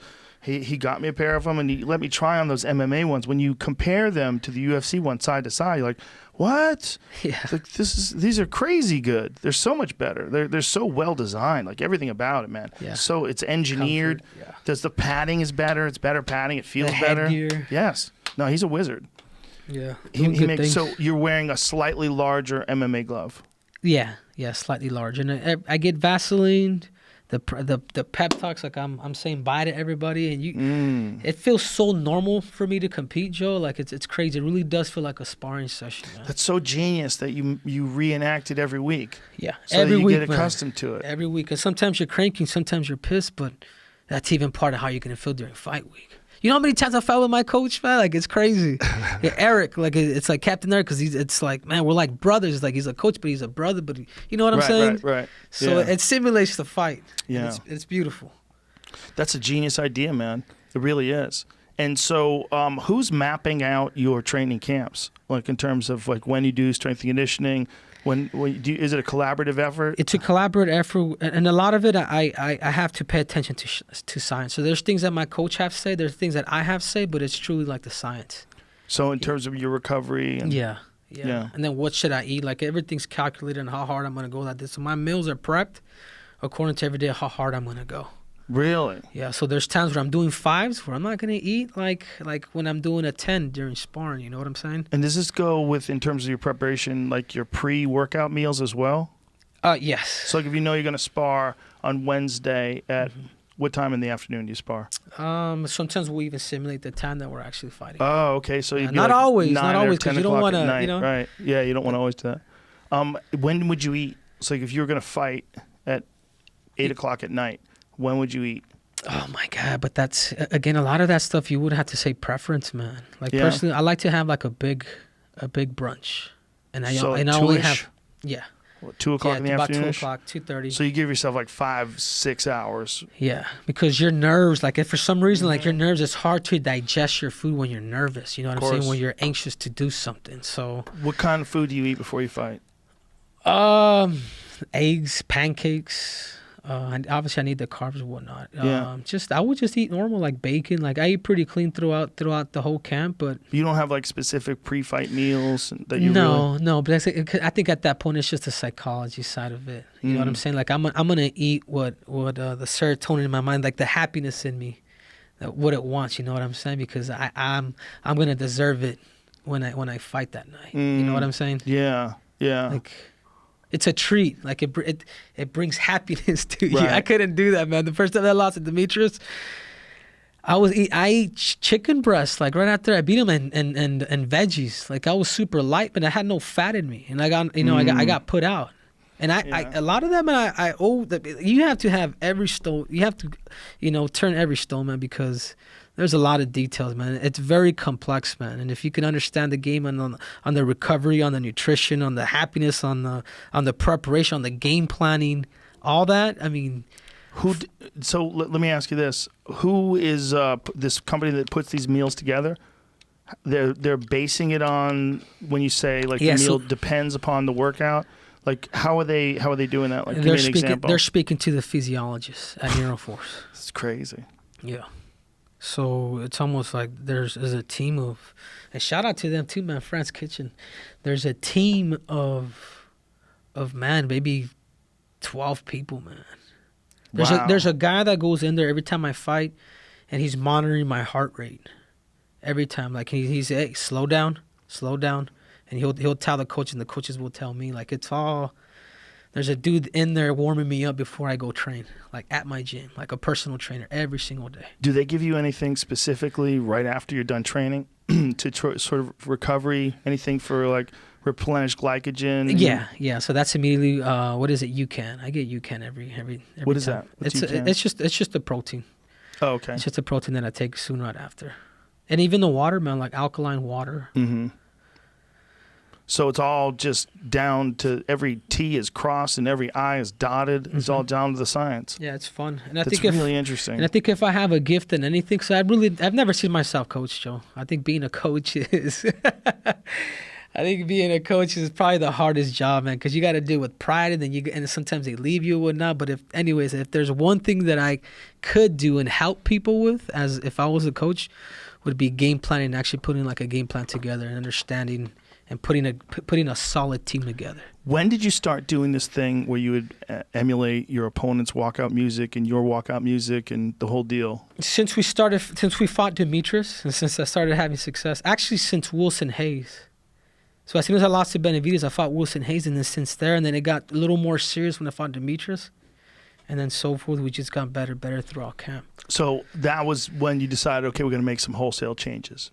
And this is a big one. We're going to reenact. Is it your idea to do it that way? I had to. I had no choice, yeah. But I mean, your idea to introduce the fighter and have you introduced and the whole deal, have the walkout music? No, a lot of that was my coach, and then a lot of it's me like, all right, man, well, let's take it to the next level. Like, put me in the back. Hey, Cejudo up in 5. Yeah. You know what I'm saying? Right. And I've noticed that since I've done that, Joe, like it's been like, dude, I feel like I'm walking out there. Why is Cejudo getting so better, dude? It's the comfort of how I feel, man. Like it's a tactical thing that we developed. Yeah, you've figured out a way to make it a normal part of your life. Exactly. That's a big thing about fighters returning, right? Taking a long time off and then coming back, it's very difficult because everything feels weird, right? Mm-hmm. Yeah, I remember they were talking about that with Sugar Ray Leonard. When Sugar Ray Leonard was in the process of making one of his comebacks, that one of the things they did is they put together, it might have been for the Hagler fight, they put together fights in the gym, like that, a real fight in the gym. So just get used to it. Like he would fight 12 rounds in the gym. Yeah. I guess I guess you go back to it's all just simulating, man. It's not.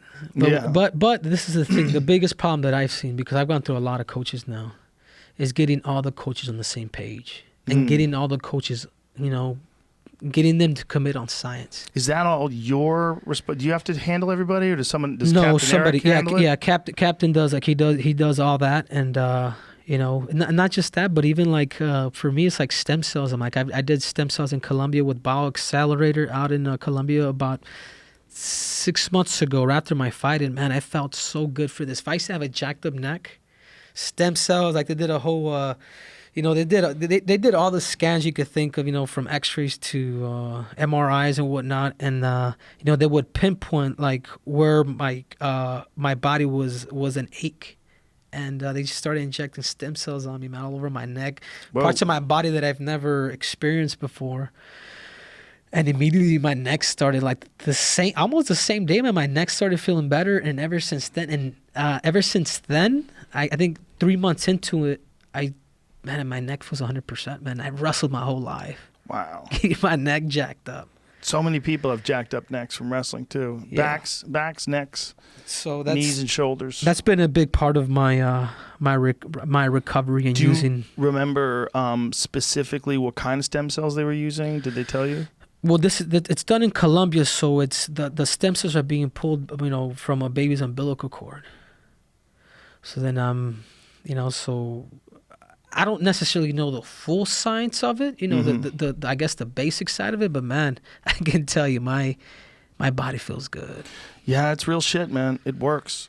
You know, I've have had stem cells done on my knee, my shoulder.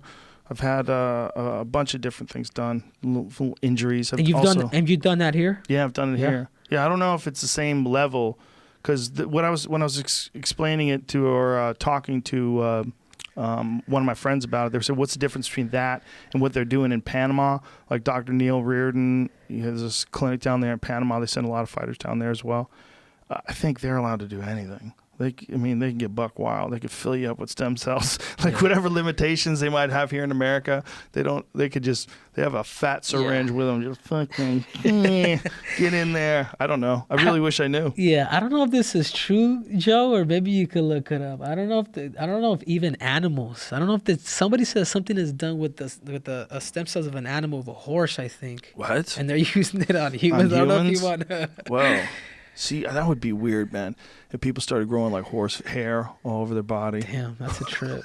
It didn't happen for 2 years, and 2 years later, people start growing hair, weird hair on their chest and shit. Yeah, I mean, I don't think that's going to happen, but I think along the lines of all this medical experimentation, we're going to get some pretty spectacular results, and some of them are going to be bad. It just makes sense. Someone in some other country is going to take. They probably already have. They're probably taking some chances and mixed a person with a crocodile or something. You know, you don't think they've probably done that in some places? Right. Shit. For sure. Right. China. It's crazy what our world is coming to, man, and how different it's like these last 10 years, man. How different has it been? You know what I'm saying? Yeah. These last 10 months, last 10 weeks, things have been crazy. Yeah. It's a weird time to be alive. Things are happening very rapidly, from the invention of the cell phone to social media to the ability to share videos and for people to get information, for people to find out about world events, for people to get together and try to make change. It's just a different world, man. It's a different world in good ways and in bad ways. It's a different world. People are more disconnected than ever while being more connected than ever. Yeah. There's a lot of things about this life that are really weird. Do you think our world's getting better? I have hope, man. When I see, like yesterday, there was part of the George Floyd protest in downtown LA had filled this. It's the craziest picture, man. You see the picture of the street filled with people, all nonviolent. So all the looting and all that shit seems to have stopped. And now the people that remain seem to be dedicated to change in a way that I can't remember anything like this in my life. I think this man's murder has a real chance of changing the world and changing America for sure. I think it really does. It has a chance in further bridging the divide between people and to get people to look at things in a better way. Like, look how many people got together for this. Look how many people. I mean, it had the real bad parts in the beginning with the looting, but I don't think this is the same people. I think those are people that are broke because COVID kept them locked up in their fucking house for a month at a time without any ability to make any money. And I think people saw free shit and then everything got wild and it was jumping off and people were smashing windows and a lot of people just stole shit. That's what I think. But I don't think that's the same thing that's happening. I think that's happening along with this protest. But the protest is pretty fucking amazing when you think that this, in our time, we've never had a moment like this where literally the whole country is getting together and saying things have to change and stop. They're defunding the Minneapolis Police Department, man. Yeah. What about I don't think it's a good idea. Yeah, so I was too young, I guess. So I would ask you for this. The Rodney King shit. Yeah, the Rodney King. Yeah, I wasn't here for that. I watched it on TV, but I was in New York. I came here right after the Rodney King shit. But the thing about the Rodney King shit was, it was confined to L.A. You know, people weren't rioting about Rodney King in New York. It was just an L.A. thing. These riots were all over the country, man. I mean, what happened is, what was that guy's name in Baltimore? Freddie Gray? That sounds right. Yeah, that was the last big one I remember. That was about 5 years ago. And when Freddie Gray was killed by the cops, they went crazy in Baltimore and lit everything on fire and smashed everything. But it was still just Baltimore.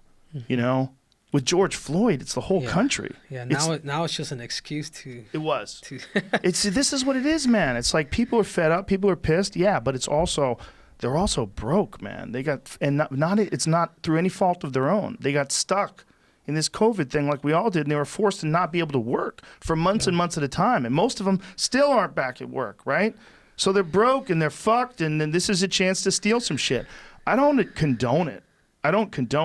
But I saw a lot of what looked like high school kids running out of those things holding boxes of sneakers. Like, they just were taking advantage of free shit. And yeah, there's some bad people in there too. There's some criminals in there too. There's some people that lit, churches on fire. There's some people that did some horrible shit. But I think the whole movement is not connected to that. That's just some people that did some shit taking advantage of a moment in time where everything went haywire. But the people that are marching, they're doing it very peacefully in these enormous groups. I think it's got a real chance of being something that changes the way cops interact with people. It's got a real chance because it's so big. Yeah, I guess as a fighter, like you don't like you ever like rough play with your friends when you're a little kid, and then all of a sudden there's like a mosh pit, and then next you know you're being suffocated by everybody's weight, like that feeling. Like these cops, they think sometimes the people that are being arrested, they're fighting, man, because dude, that's a lot of pressure on the neck, or that's a lot of pressure on the stomach and things like that. And so they can make the excuse that you're resisting arrest. But look, everyone's going to resist when you put your fucking shin on their neck. Yeah.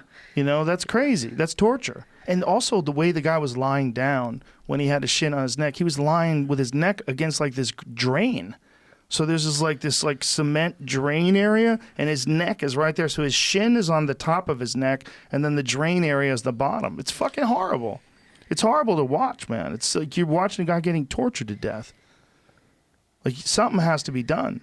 Now, I don't think it's defund the police. I think it's definitely get rid of anybody like that guy, and it's retrain them. Train them where they realize that, like, there's a chance to do this correctly. You have an amazing job. Being a police officer is incredible responsibility, and it takes an incredibly powerful person to do it and not abuse the power that you have.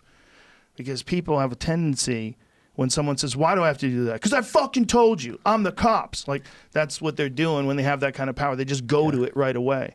It's you need exceptional people, and there's a lot of people that aren't exceptional, and some of those become cops. And you see these non-exceptional people who are cops who abuse the fuck out of the power that they've been given. That's the problem. I don't think the problem is that we don't need cops. Like, Jesus Christ, if someone's breaking in your house, you want to be able to call the cops.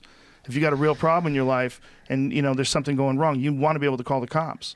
But the cops have to have a better relationship with the people in their communities. Yeah, man. I think out of all this craziness going on, I think at the end, people are starting to unite. You know what I'm saying? Like, even through this whole COVID stuff, not so much what happened with I think it's made people more aware, man, that anything can come and go. You know what I'm saying? Like, look at. It was a revelation for me. Look at Kobe Bryant's situation, man. You know what I'm saying? It's even the most wealthy of people could die because of a mistake in a helicopter. Nothing's gonna save you. So you don't get saved. I mean, the most beloved of people, it doesn't matter. You slam into a mountain. Yeah. Yeah. But I think through this whole tragedy, I think everybody will be better off, man. Like, I think we'll be better off. That's as a the country, hope. Man. Well, yeah, I guess that's the hope. Maybe we just need off the rocker there, we need more good days. Like, you have a good day and then a bad day and then another bad day and then another bad day and another bad day and a bad week and a bad month. That's a lot of people right now. And then the riots broke out. And now the riots are over. The looting seems to have stopped. The National Guard's moving back out. Let's hope people keep it peaceful. And if people keep it peaceful, it really could change the world. It really could. Yeah. Well, let's hope on that, man. Let's hope. So what do you do now, Henry Cejudo? Say if you do decide to not fight again. You're like, I'm done. I did what I had to do. I'm Triple C, 2 world titles, an Olympic gold medalist. My name is cemented in the history books. That's who you are. I mean, that's legit. I think I programmed Joe to talk like that. You see what I'm No, saying? it's You see true. how my Listen, you see I'm my an gimmick analyst. worked. It worked. I'm an analyst. If I look at you completely objectively, even if I didn't know you and you're a great guy, and I always enjoy talking to you, but if I didn't know you, I'd be like, the motherfucker, like, name someone who's done more. Name someone who won 2 world titles and a fucking gold medal in the Olympics in wrestling and did it all in the most technical of divisions. Yeah, and like I said, Joe, like this is like I'm not saying I'm the best fighter in the world because I'm not, man. I would even put Demetrius Johnson like in front of me. I would put a lot of people in front of me. You know what I'm saying? Even though I do have a win over him. But I wasn't the best wrestler in the like I wasn't like the greatest in wrestling, even though I was an Olympic champion. Like I fall into a very secluded group, but I'm one of a lot, you know. But I think when you collaborate both of my accolades that I've done in sports, that's where the greatest combat athlete of all time, you know, comes in. And it's a gimmick, and I say it a lot, but you know, part of it is part of the gimmick is I am telling the truth. Listen, you know what I'm saying? Like you it think is it's a gimmick or not, it's in the conversation. Mm-hmm. You're in the conversation. So maybe in the next 20 years they'll. It's a conversation. Like I don't know what like. There's a lot of people that think it should be GSP, and that's in the conversation. He's in the conversation as one of the greatest of all time. Some people say you guys must have forgot how good Anderson Silva was when he was in his prime. That's true too. That's in the conversation too. But you are as well, man. You really are. I mean, whether you were joking around about it or not, you're in the conversation as one of the greatest combat sports athletes of all time. And there's a real good argument that when you beat the guys who you beat, particularly beating Demetrius Johnson, who is untouchable, you know, beating Dominic Cruz the way you did, which is Dominic Cruz is always known for not getting hit, and, you know, you hit him, and you hit him a lot. And then coming back from the Marlon Moraes fight, holy shit, after that first round, to come back and dominate him and just glue yourself to him in the second and then put him away. Fuck, man.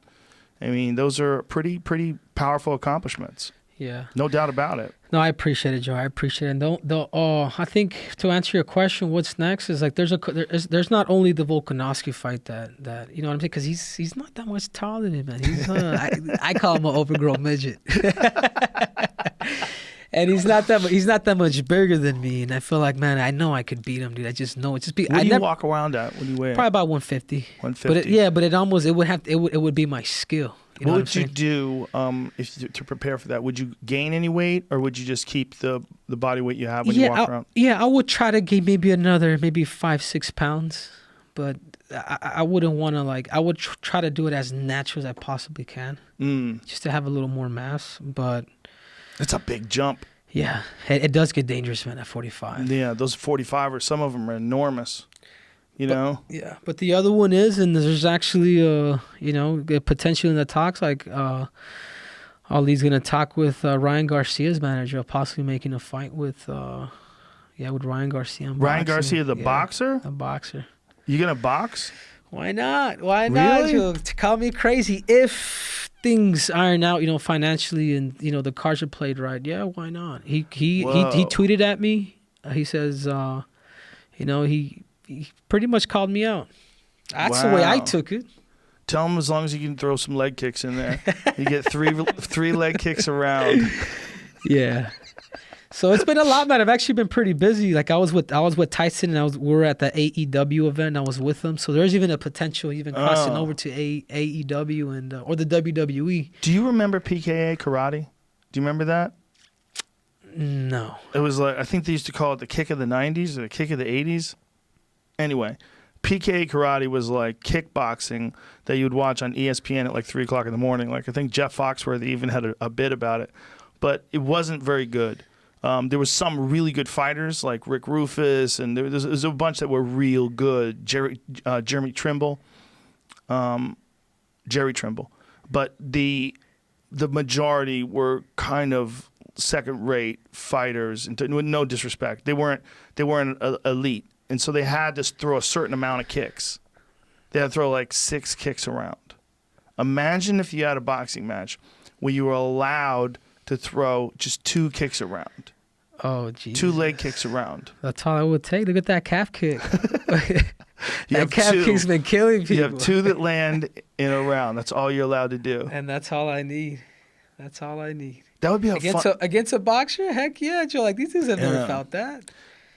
Yeah. Well, even with PK karate, was all the kicks were above the waist. Like a lot of the PK. That's Oh, one okay, of the things that really woke everyone's eyes up to the power of leg kicks was when Rick Rufus fought this Thai legend. God damn it, I'm gonna fuck up his name if I don't see it written out. But this Thai guy.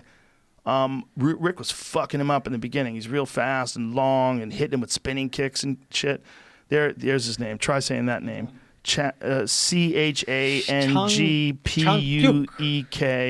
Put that on real quick, Jamie, because watch some of the action from that. This dude came out and did the Y crew and everything, and yeah, just take it from there. And Rick Rufus was lighting him up with his hands.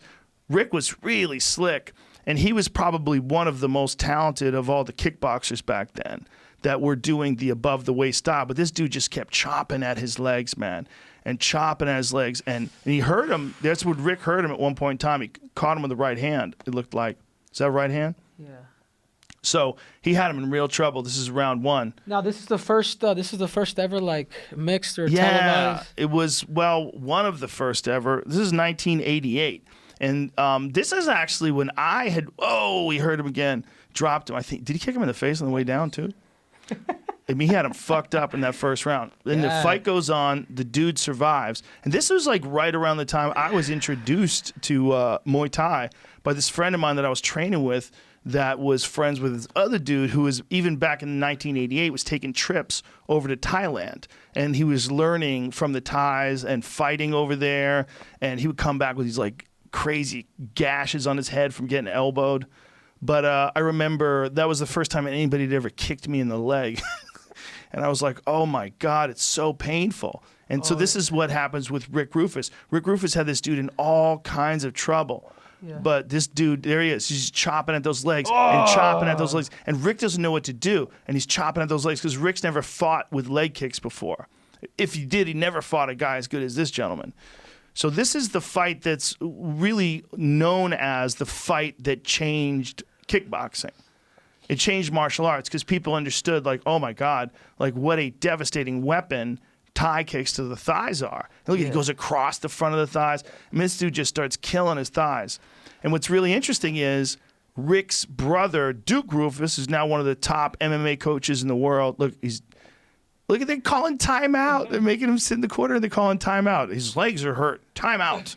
Like the rules were, even Jamie knows how ridiculous this is. The rules were crazy back then. Damn, I'm getting into this fight. It's, well, I've seen this before. I believe he gets up and I believe he keeps going and I believe the dude chops his legs again and then he's done. But is he going to let him go? I think they might let him go, or are they stopping the fight? Isn't this crazy? Like they haven't stopped the fight. They haven't stopped the fight with leg kicks, even though he clearly got fucked up by leg kicks to the point where he was incapacitated. But they're going to allow him to keep fighting, which is just preposterous. So he gets to walk it off like, all right, let's keep going. Like, this is how weird martial arts were back then.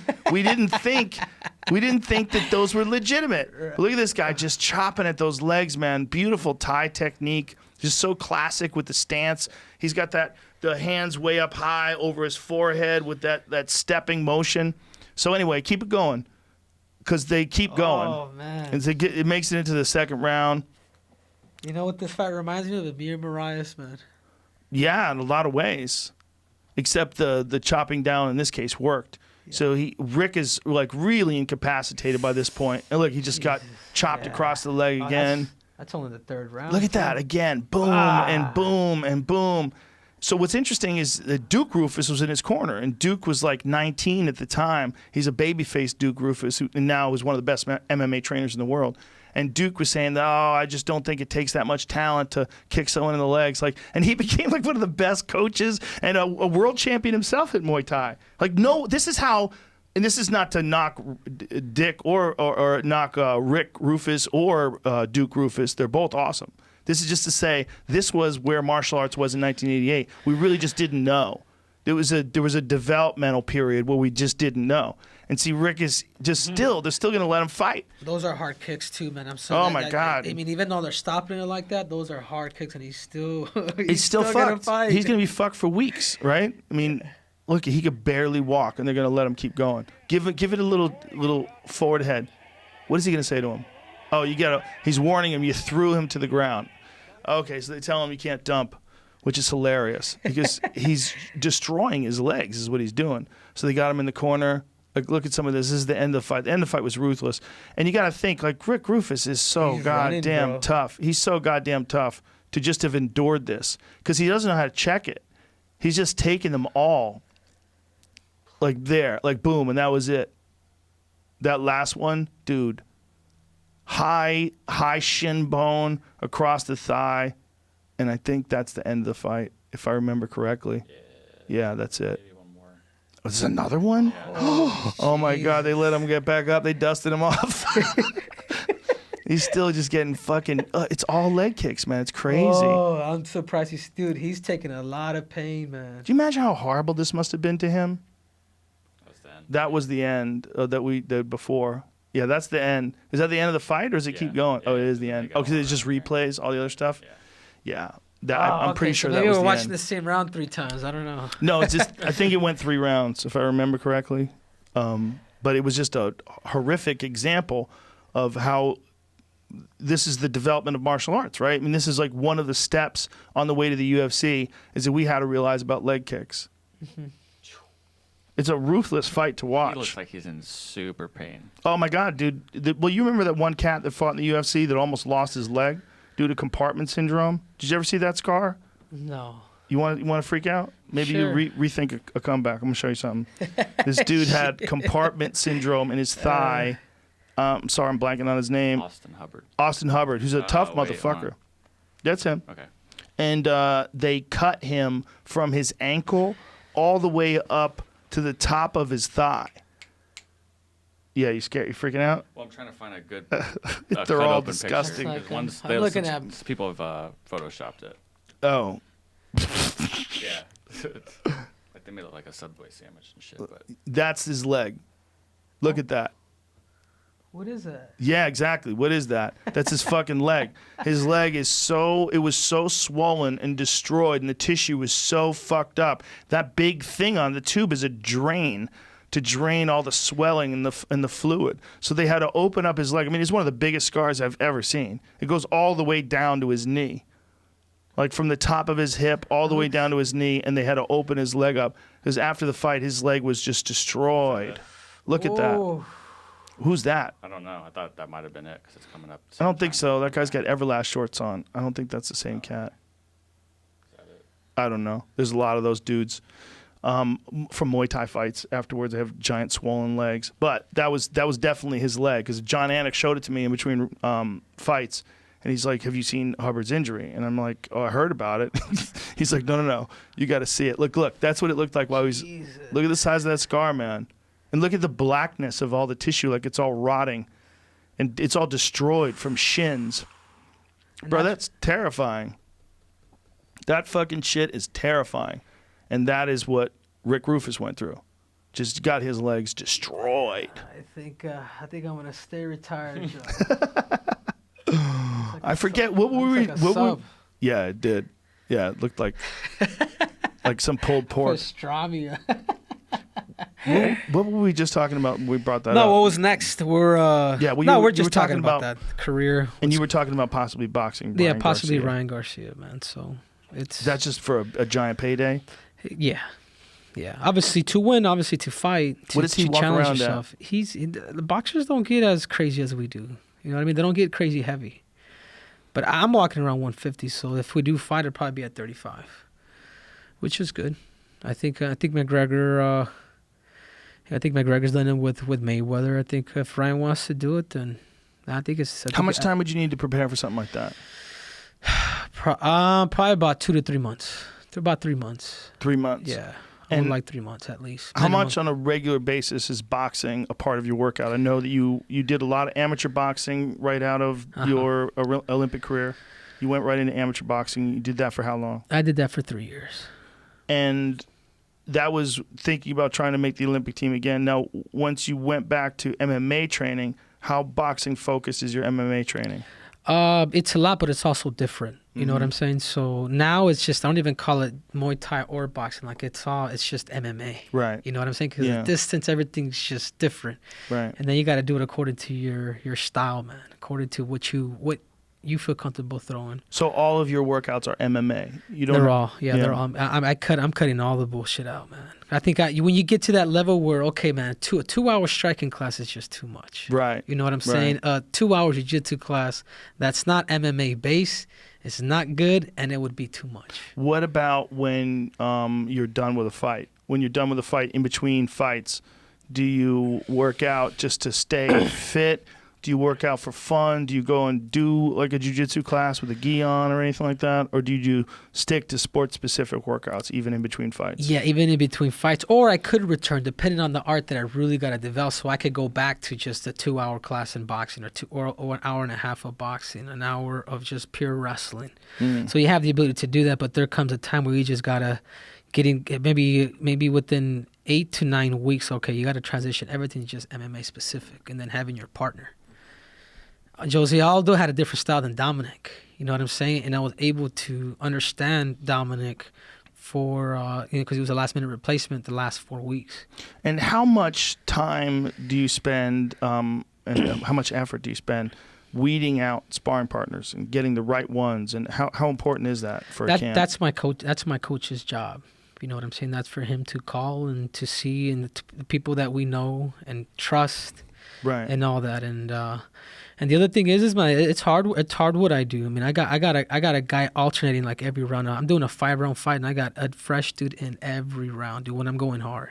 Right. You know what I'm saying? So a lot of like the practices that I'm doing, like I'm really investing in what I'm doing in sparring. Do these guys know you already? I mean, have you trained with them previously when they make it to a camp, or these are the first time you've ever trained with them? Yes, the first time you ever trained with them. So it becomes a very it's a relationship, but it's also very business-like. You know what I'm saying? It's like, hey man, you're so focused, and you'll be compensated to do such and such. You know what I'm saying? And when you say that, like, say if you're fighting someone who has like an unusual southpaw style, when they spar with you, they should be sparring from a southpaw style. Yeah, southpaw style, and always even from the height. Like when I fought Dominic, everybody had to be exactly Dominic's size, and they had to be able to move like him or try to move like him the best as possible. So I'm not sparring with the guys about my size. Right. You know what I'm saying? Yeah. So it depends who you're fighting to. How hard is it to get a guy to mimic Dominic Cruz?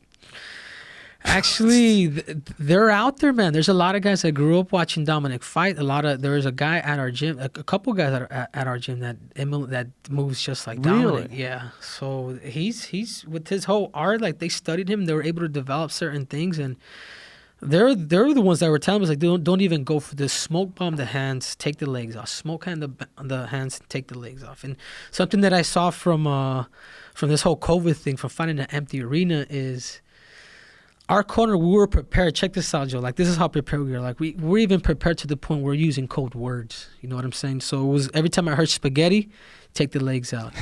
Pumpkin, let's start going up top. You know what I'm saying? Potatoes is, it's sticking the bodies. You know what I'm saying? And I could hear clearly what Dominic's corner was saying during the fight. So they're like, left high kick. I could hear it, man. I'm just like, so it made me understand that maybe the sport of fight, maybe it's just you fighting. But when you're able to study just like even your surroundings, you understand, dude, this is a team sport, man. Was that weird that you could hear the coaches so loudly? It was fun. It was fun. It was fun. It was fun, man. I don't know how the other people. I've been fighting with tons of people in the crowd. Like, it was fun to just hear the corners, man. Like, it was a treat for me. Was it weird that that's going to be your last fight? At least you've experienced it once, right? To do it that way. I think that's why I liked it. It was so personable, man. I know every detail in the UFC, man, from the security guard to Heidi. Like, I have a relationship with these people, with Jeff Nowitzki. I'm able to, you know what I'm saying, without having to take a picture or a fan wants to see you. Yeah. I'm giving back to the people that have been here the last, I don't know, 5-6 years. Was it more or less relaxed when there's no audience? More relaxed. More relaxed. Yeah. Way more relaxed. Seems like it would be. Look at the fights, man. Look at this card, man. You think the fights would be like that if there's a big crowd? Like, people were into their groove, man, whether you're winning or losing. Maybe it would have. Well, there's also the factor of the smaller octagon. What do you think about that? They're using for the Apex Center the 25-foot octagon. I love it. Yeah. Yeah, I think it's... You want to see blood, Joe? No, it's not that I want to see blood. I want to see exchanges. I feel like you could still move in a 25-foot octagon. You can still get away from shit, but you shouldn't be able to get away from everything all the time. Like, the bigger the octagon, the more it comes into... If you're going to use an octagon at all, I think the smaller one's better. My feeling is you shouldn't use anything. My feeling is it should be in a football field. Mat up a fucking football field. I'm for real. I'm not joking. Yeah, I've said this a million times. Just let them go up the stairs. Well, where there's no obstacles, no wall to press someone up against. If someone gets up, they have to get up on their own. Like, they have to be flat on their back in the middle of nowhere, and they can't use the wall to get up. I feel like there's a factor, and I don't think it's a good or a bad thing, but there is a recognizable factor that the cage provides. The good thing, if you wanted to say a good thing, the smaller cage is better because they can't go anywhere. The bad thing that there's a cage at all and that it does get in the way, it does become a thing. Yeah. Like when someone's clinching you against the cage and kneeing you, your back is against the cage. There's a barrier. You're stuck. I feel like it would be better if there wasn't a thing that someone could press you against that would be good for their advance. Do you know what I'm saying? Yeah, yeah. No, I hear you, but it's almost like the Kumite. Yeah. You know, and that obviously, but bigger. Yeah, bigger. Just a big, open, like basketball size court. Put some crocodiles out on the lake. No. No, just have it. Make it real right. A big wave on the other side. And I could argue that, look, it's a dumb argument because I also think that it's better to have a 25-foot octagon than it is to have a 30-foot octagon. I think it's better to have it smaller so you can't get away. If you're going to have a thing where someone could press someone against it, I think it should be smaller. But I'm a moron. You don't have to listen to me. Yeah, no. I don't know. I get you. It's you know, if you're fighting in the woods sometime, or, What would you more prefer? practical. Would you prefer the larger octagon that you fought in Jacksonville or the smaller one like the Apex Center for your style? As a wrestler, if I'm going to wrestle, it's going to be the smaller one. And I fought in both. If I was a striker, if I was like somebody like, you know, just one of the strikers, a good striker, like maybe Sean, maybe O'Malley, I would need a bigger cage because the wrestlers out there to cut distance. Right. And if you know how to use a cage, it's a powerful tool. What do you think about the possibility of becoming a coach? Is that something you really consider? Because you were kind of talking about the heartbreaks of it, and I think you would be an amazing coach. Yeah, man, but maybe to a certain extent, man. I think maybe to the right people. Yeah, exactly. It's hard, Joe. It's hard, man. This is why, because there's some people, you know, we talked about heart and ability today. It's like there's some people that have a lot of heart, but their ability is just like, dude, when are you going to get it? Right. Or vice versa. So I think because I know what it takes, and if I don't see that from a certain person, then I can't be a part of it. But let me put this in your head. Think about this team that you put together. Think about this scientific approach that you guys put together for formulating your camps, whether from nutrition and training and recovery and all that stuff. Now imagine doing the same sort of work with bringing you disciples. Someone who puts the same amount of effort into finding fighters that are worthy of your kind of coaching. You could develop a fucking empire. Yeah, maybe. Come on, son. Maybe, but it's not. I want to get into real estate, man. I want to do. Do you? Yeah, I want to do that. I want to do. You want to get paid. I want to get paid, man. I get it. I love freedom, Joe, more than anything, man. Like, I've competed my whole life from age 11, Joe. I have over like 600, maybe 700 wrestling matches, competitions, man, boxing, wrestling. From age 11 to 33, that's all I've ever done. That's all I've ever known was competition. You're done. Compete. I'm done, Joe. But listen, unless that Ryan Garcia or maybe the Volkanovski, but even then, if it doesn't happen or whatever, it's okay, man. I'm happy. Whatever happens, man, what you've accomplished so far has been truly spectacular. And I really believe that you could do anything you want, whatever it is, whether you decide to focus on real estate or anything. A man who can do what you've done can do anything. And I think it's one of the best lessons of martial arts. You know, that like the amount of power that you have in your mind to push your body to do what you've done, to push your will, to get those workouts in and to compete when it's game day. You've done that. You've done it in a way like you've overcome the battle, and you're getting out while you're still fresh. Yeah. You're a young man. Yeah. What are you, 33? 33. That ain't shit. You're a young man. You have all this energy, man. I got some hairs on I got some grays on my. You've had a very strenuous life. I mean, you know, very few people have put their body to the kind of strain that you have in all those 33 years, but you could do anything, man. Anything. Whatever you want. And you get out with your wits intact, Yeah, no, thank you, Joe. Thank you for thank you for everything, man. This was a fun time. You know, My pleasure. Getting a chance to share my knowledge, and obviously getting a chance to hear your knowledge, and it's been a good time. I just want to. You mind if I give a couple thank yous here? Please, go ahead. I want to give a special thank you to my new sponsor, Smart Cups. That was just explain. Your friend who owns Smart Cups. Yeah, Chris Connect. He just showed me a video of what it is. It's can we say it? Yeah, You go ahead. You want to explain it, Joe? They figured out a way to 3D print nutrients and flavor into cups. So you take the cup. It's the craziest shit I've ever seen. There's a cup. You buy like a box of cups. Take the cup. You pour the water in the cup, and it turns into this electrolyte drink. Because the 3D printing of all the stuff is actually on the surface of the cup. It's pretty fucking badass. Yeah, it's a trip. So let's say, like, I'll give you an example. Let's say, you go to a ballpark and you want a lime. Like, the ballparks for 50,000 people, it's the world champion. They're going to have a bunch of limes like that, dude. It's expensive. And there's like a fee. That's what it looks like, folks. So that's with the 3D printing flavor and nutrition that's in these cups. And they pour that stuff in there. So, for instance, that picture right there, like, if you like your beer with lime, like, that would have a printed, like, actual lime. So you could have a cup that was a lime cup. You pour your beer into the, like if you have a Corona, you pour it into the lime cup and you get that lime flavor in your beer. No, but check this out too. Sometimes you don't even need alcohol. You just need water because there's already like alcohol in there. Yeah, there could be. Yeah, you just need water. It turns into beer. So there's a mad scientist next to you. Is that real? Yeah, that's crazy. That's crazy. So it's a trip. Well, listen, brother, I've said it before, but I really mean it. It's an honor to call your fights. One of the coolest things about being a fan of the UFC and then being able to be a commentator is, like, I know I've experienced history. I've been there, and I've had this incredible job where I get to talk during some of the greatest fights of all time and try to do justice to those fights and try to let people know how insanely impressive some of these performances that you've accomplished have been to me as a person who's been watching fights my whole life. So as a fan and as a person who gets to do it professionally, it's been an honor, for real. Thank you, Joe. That means a lot to me. Thank you for giving me the platform. Like, I haven't really, shared a lot of things that I've shared today, and there's no other platform here than the Joe Rogan Show. I'm honored, brother. Thank you so much for being here. Thanks to everybody for listening. Henry Cejudo, it's over, baby. He's done with you people. Intergender champ.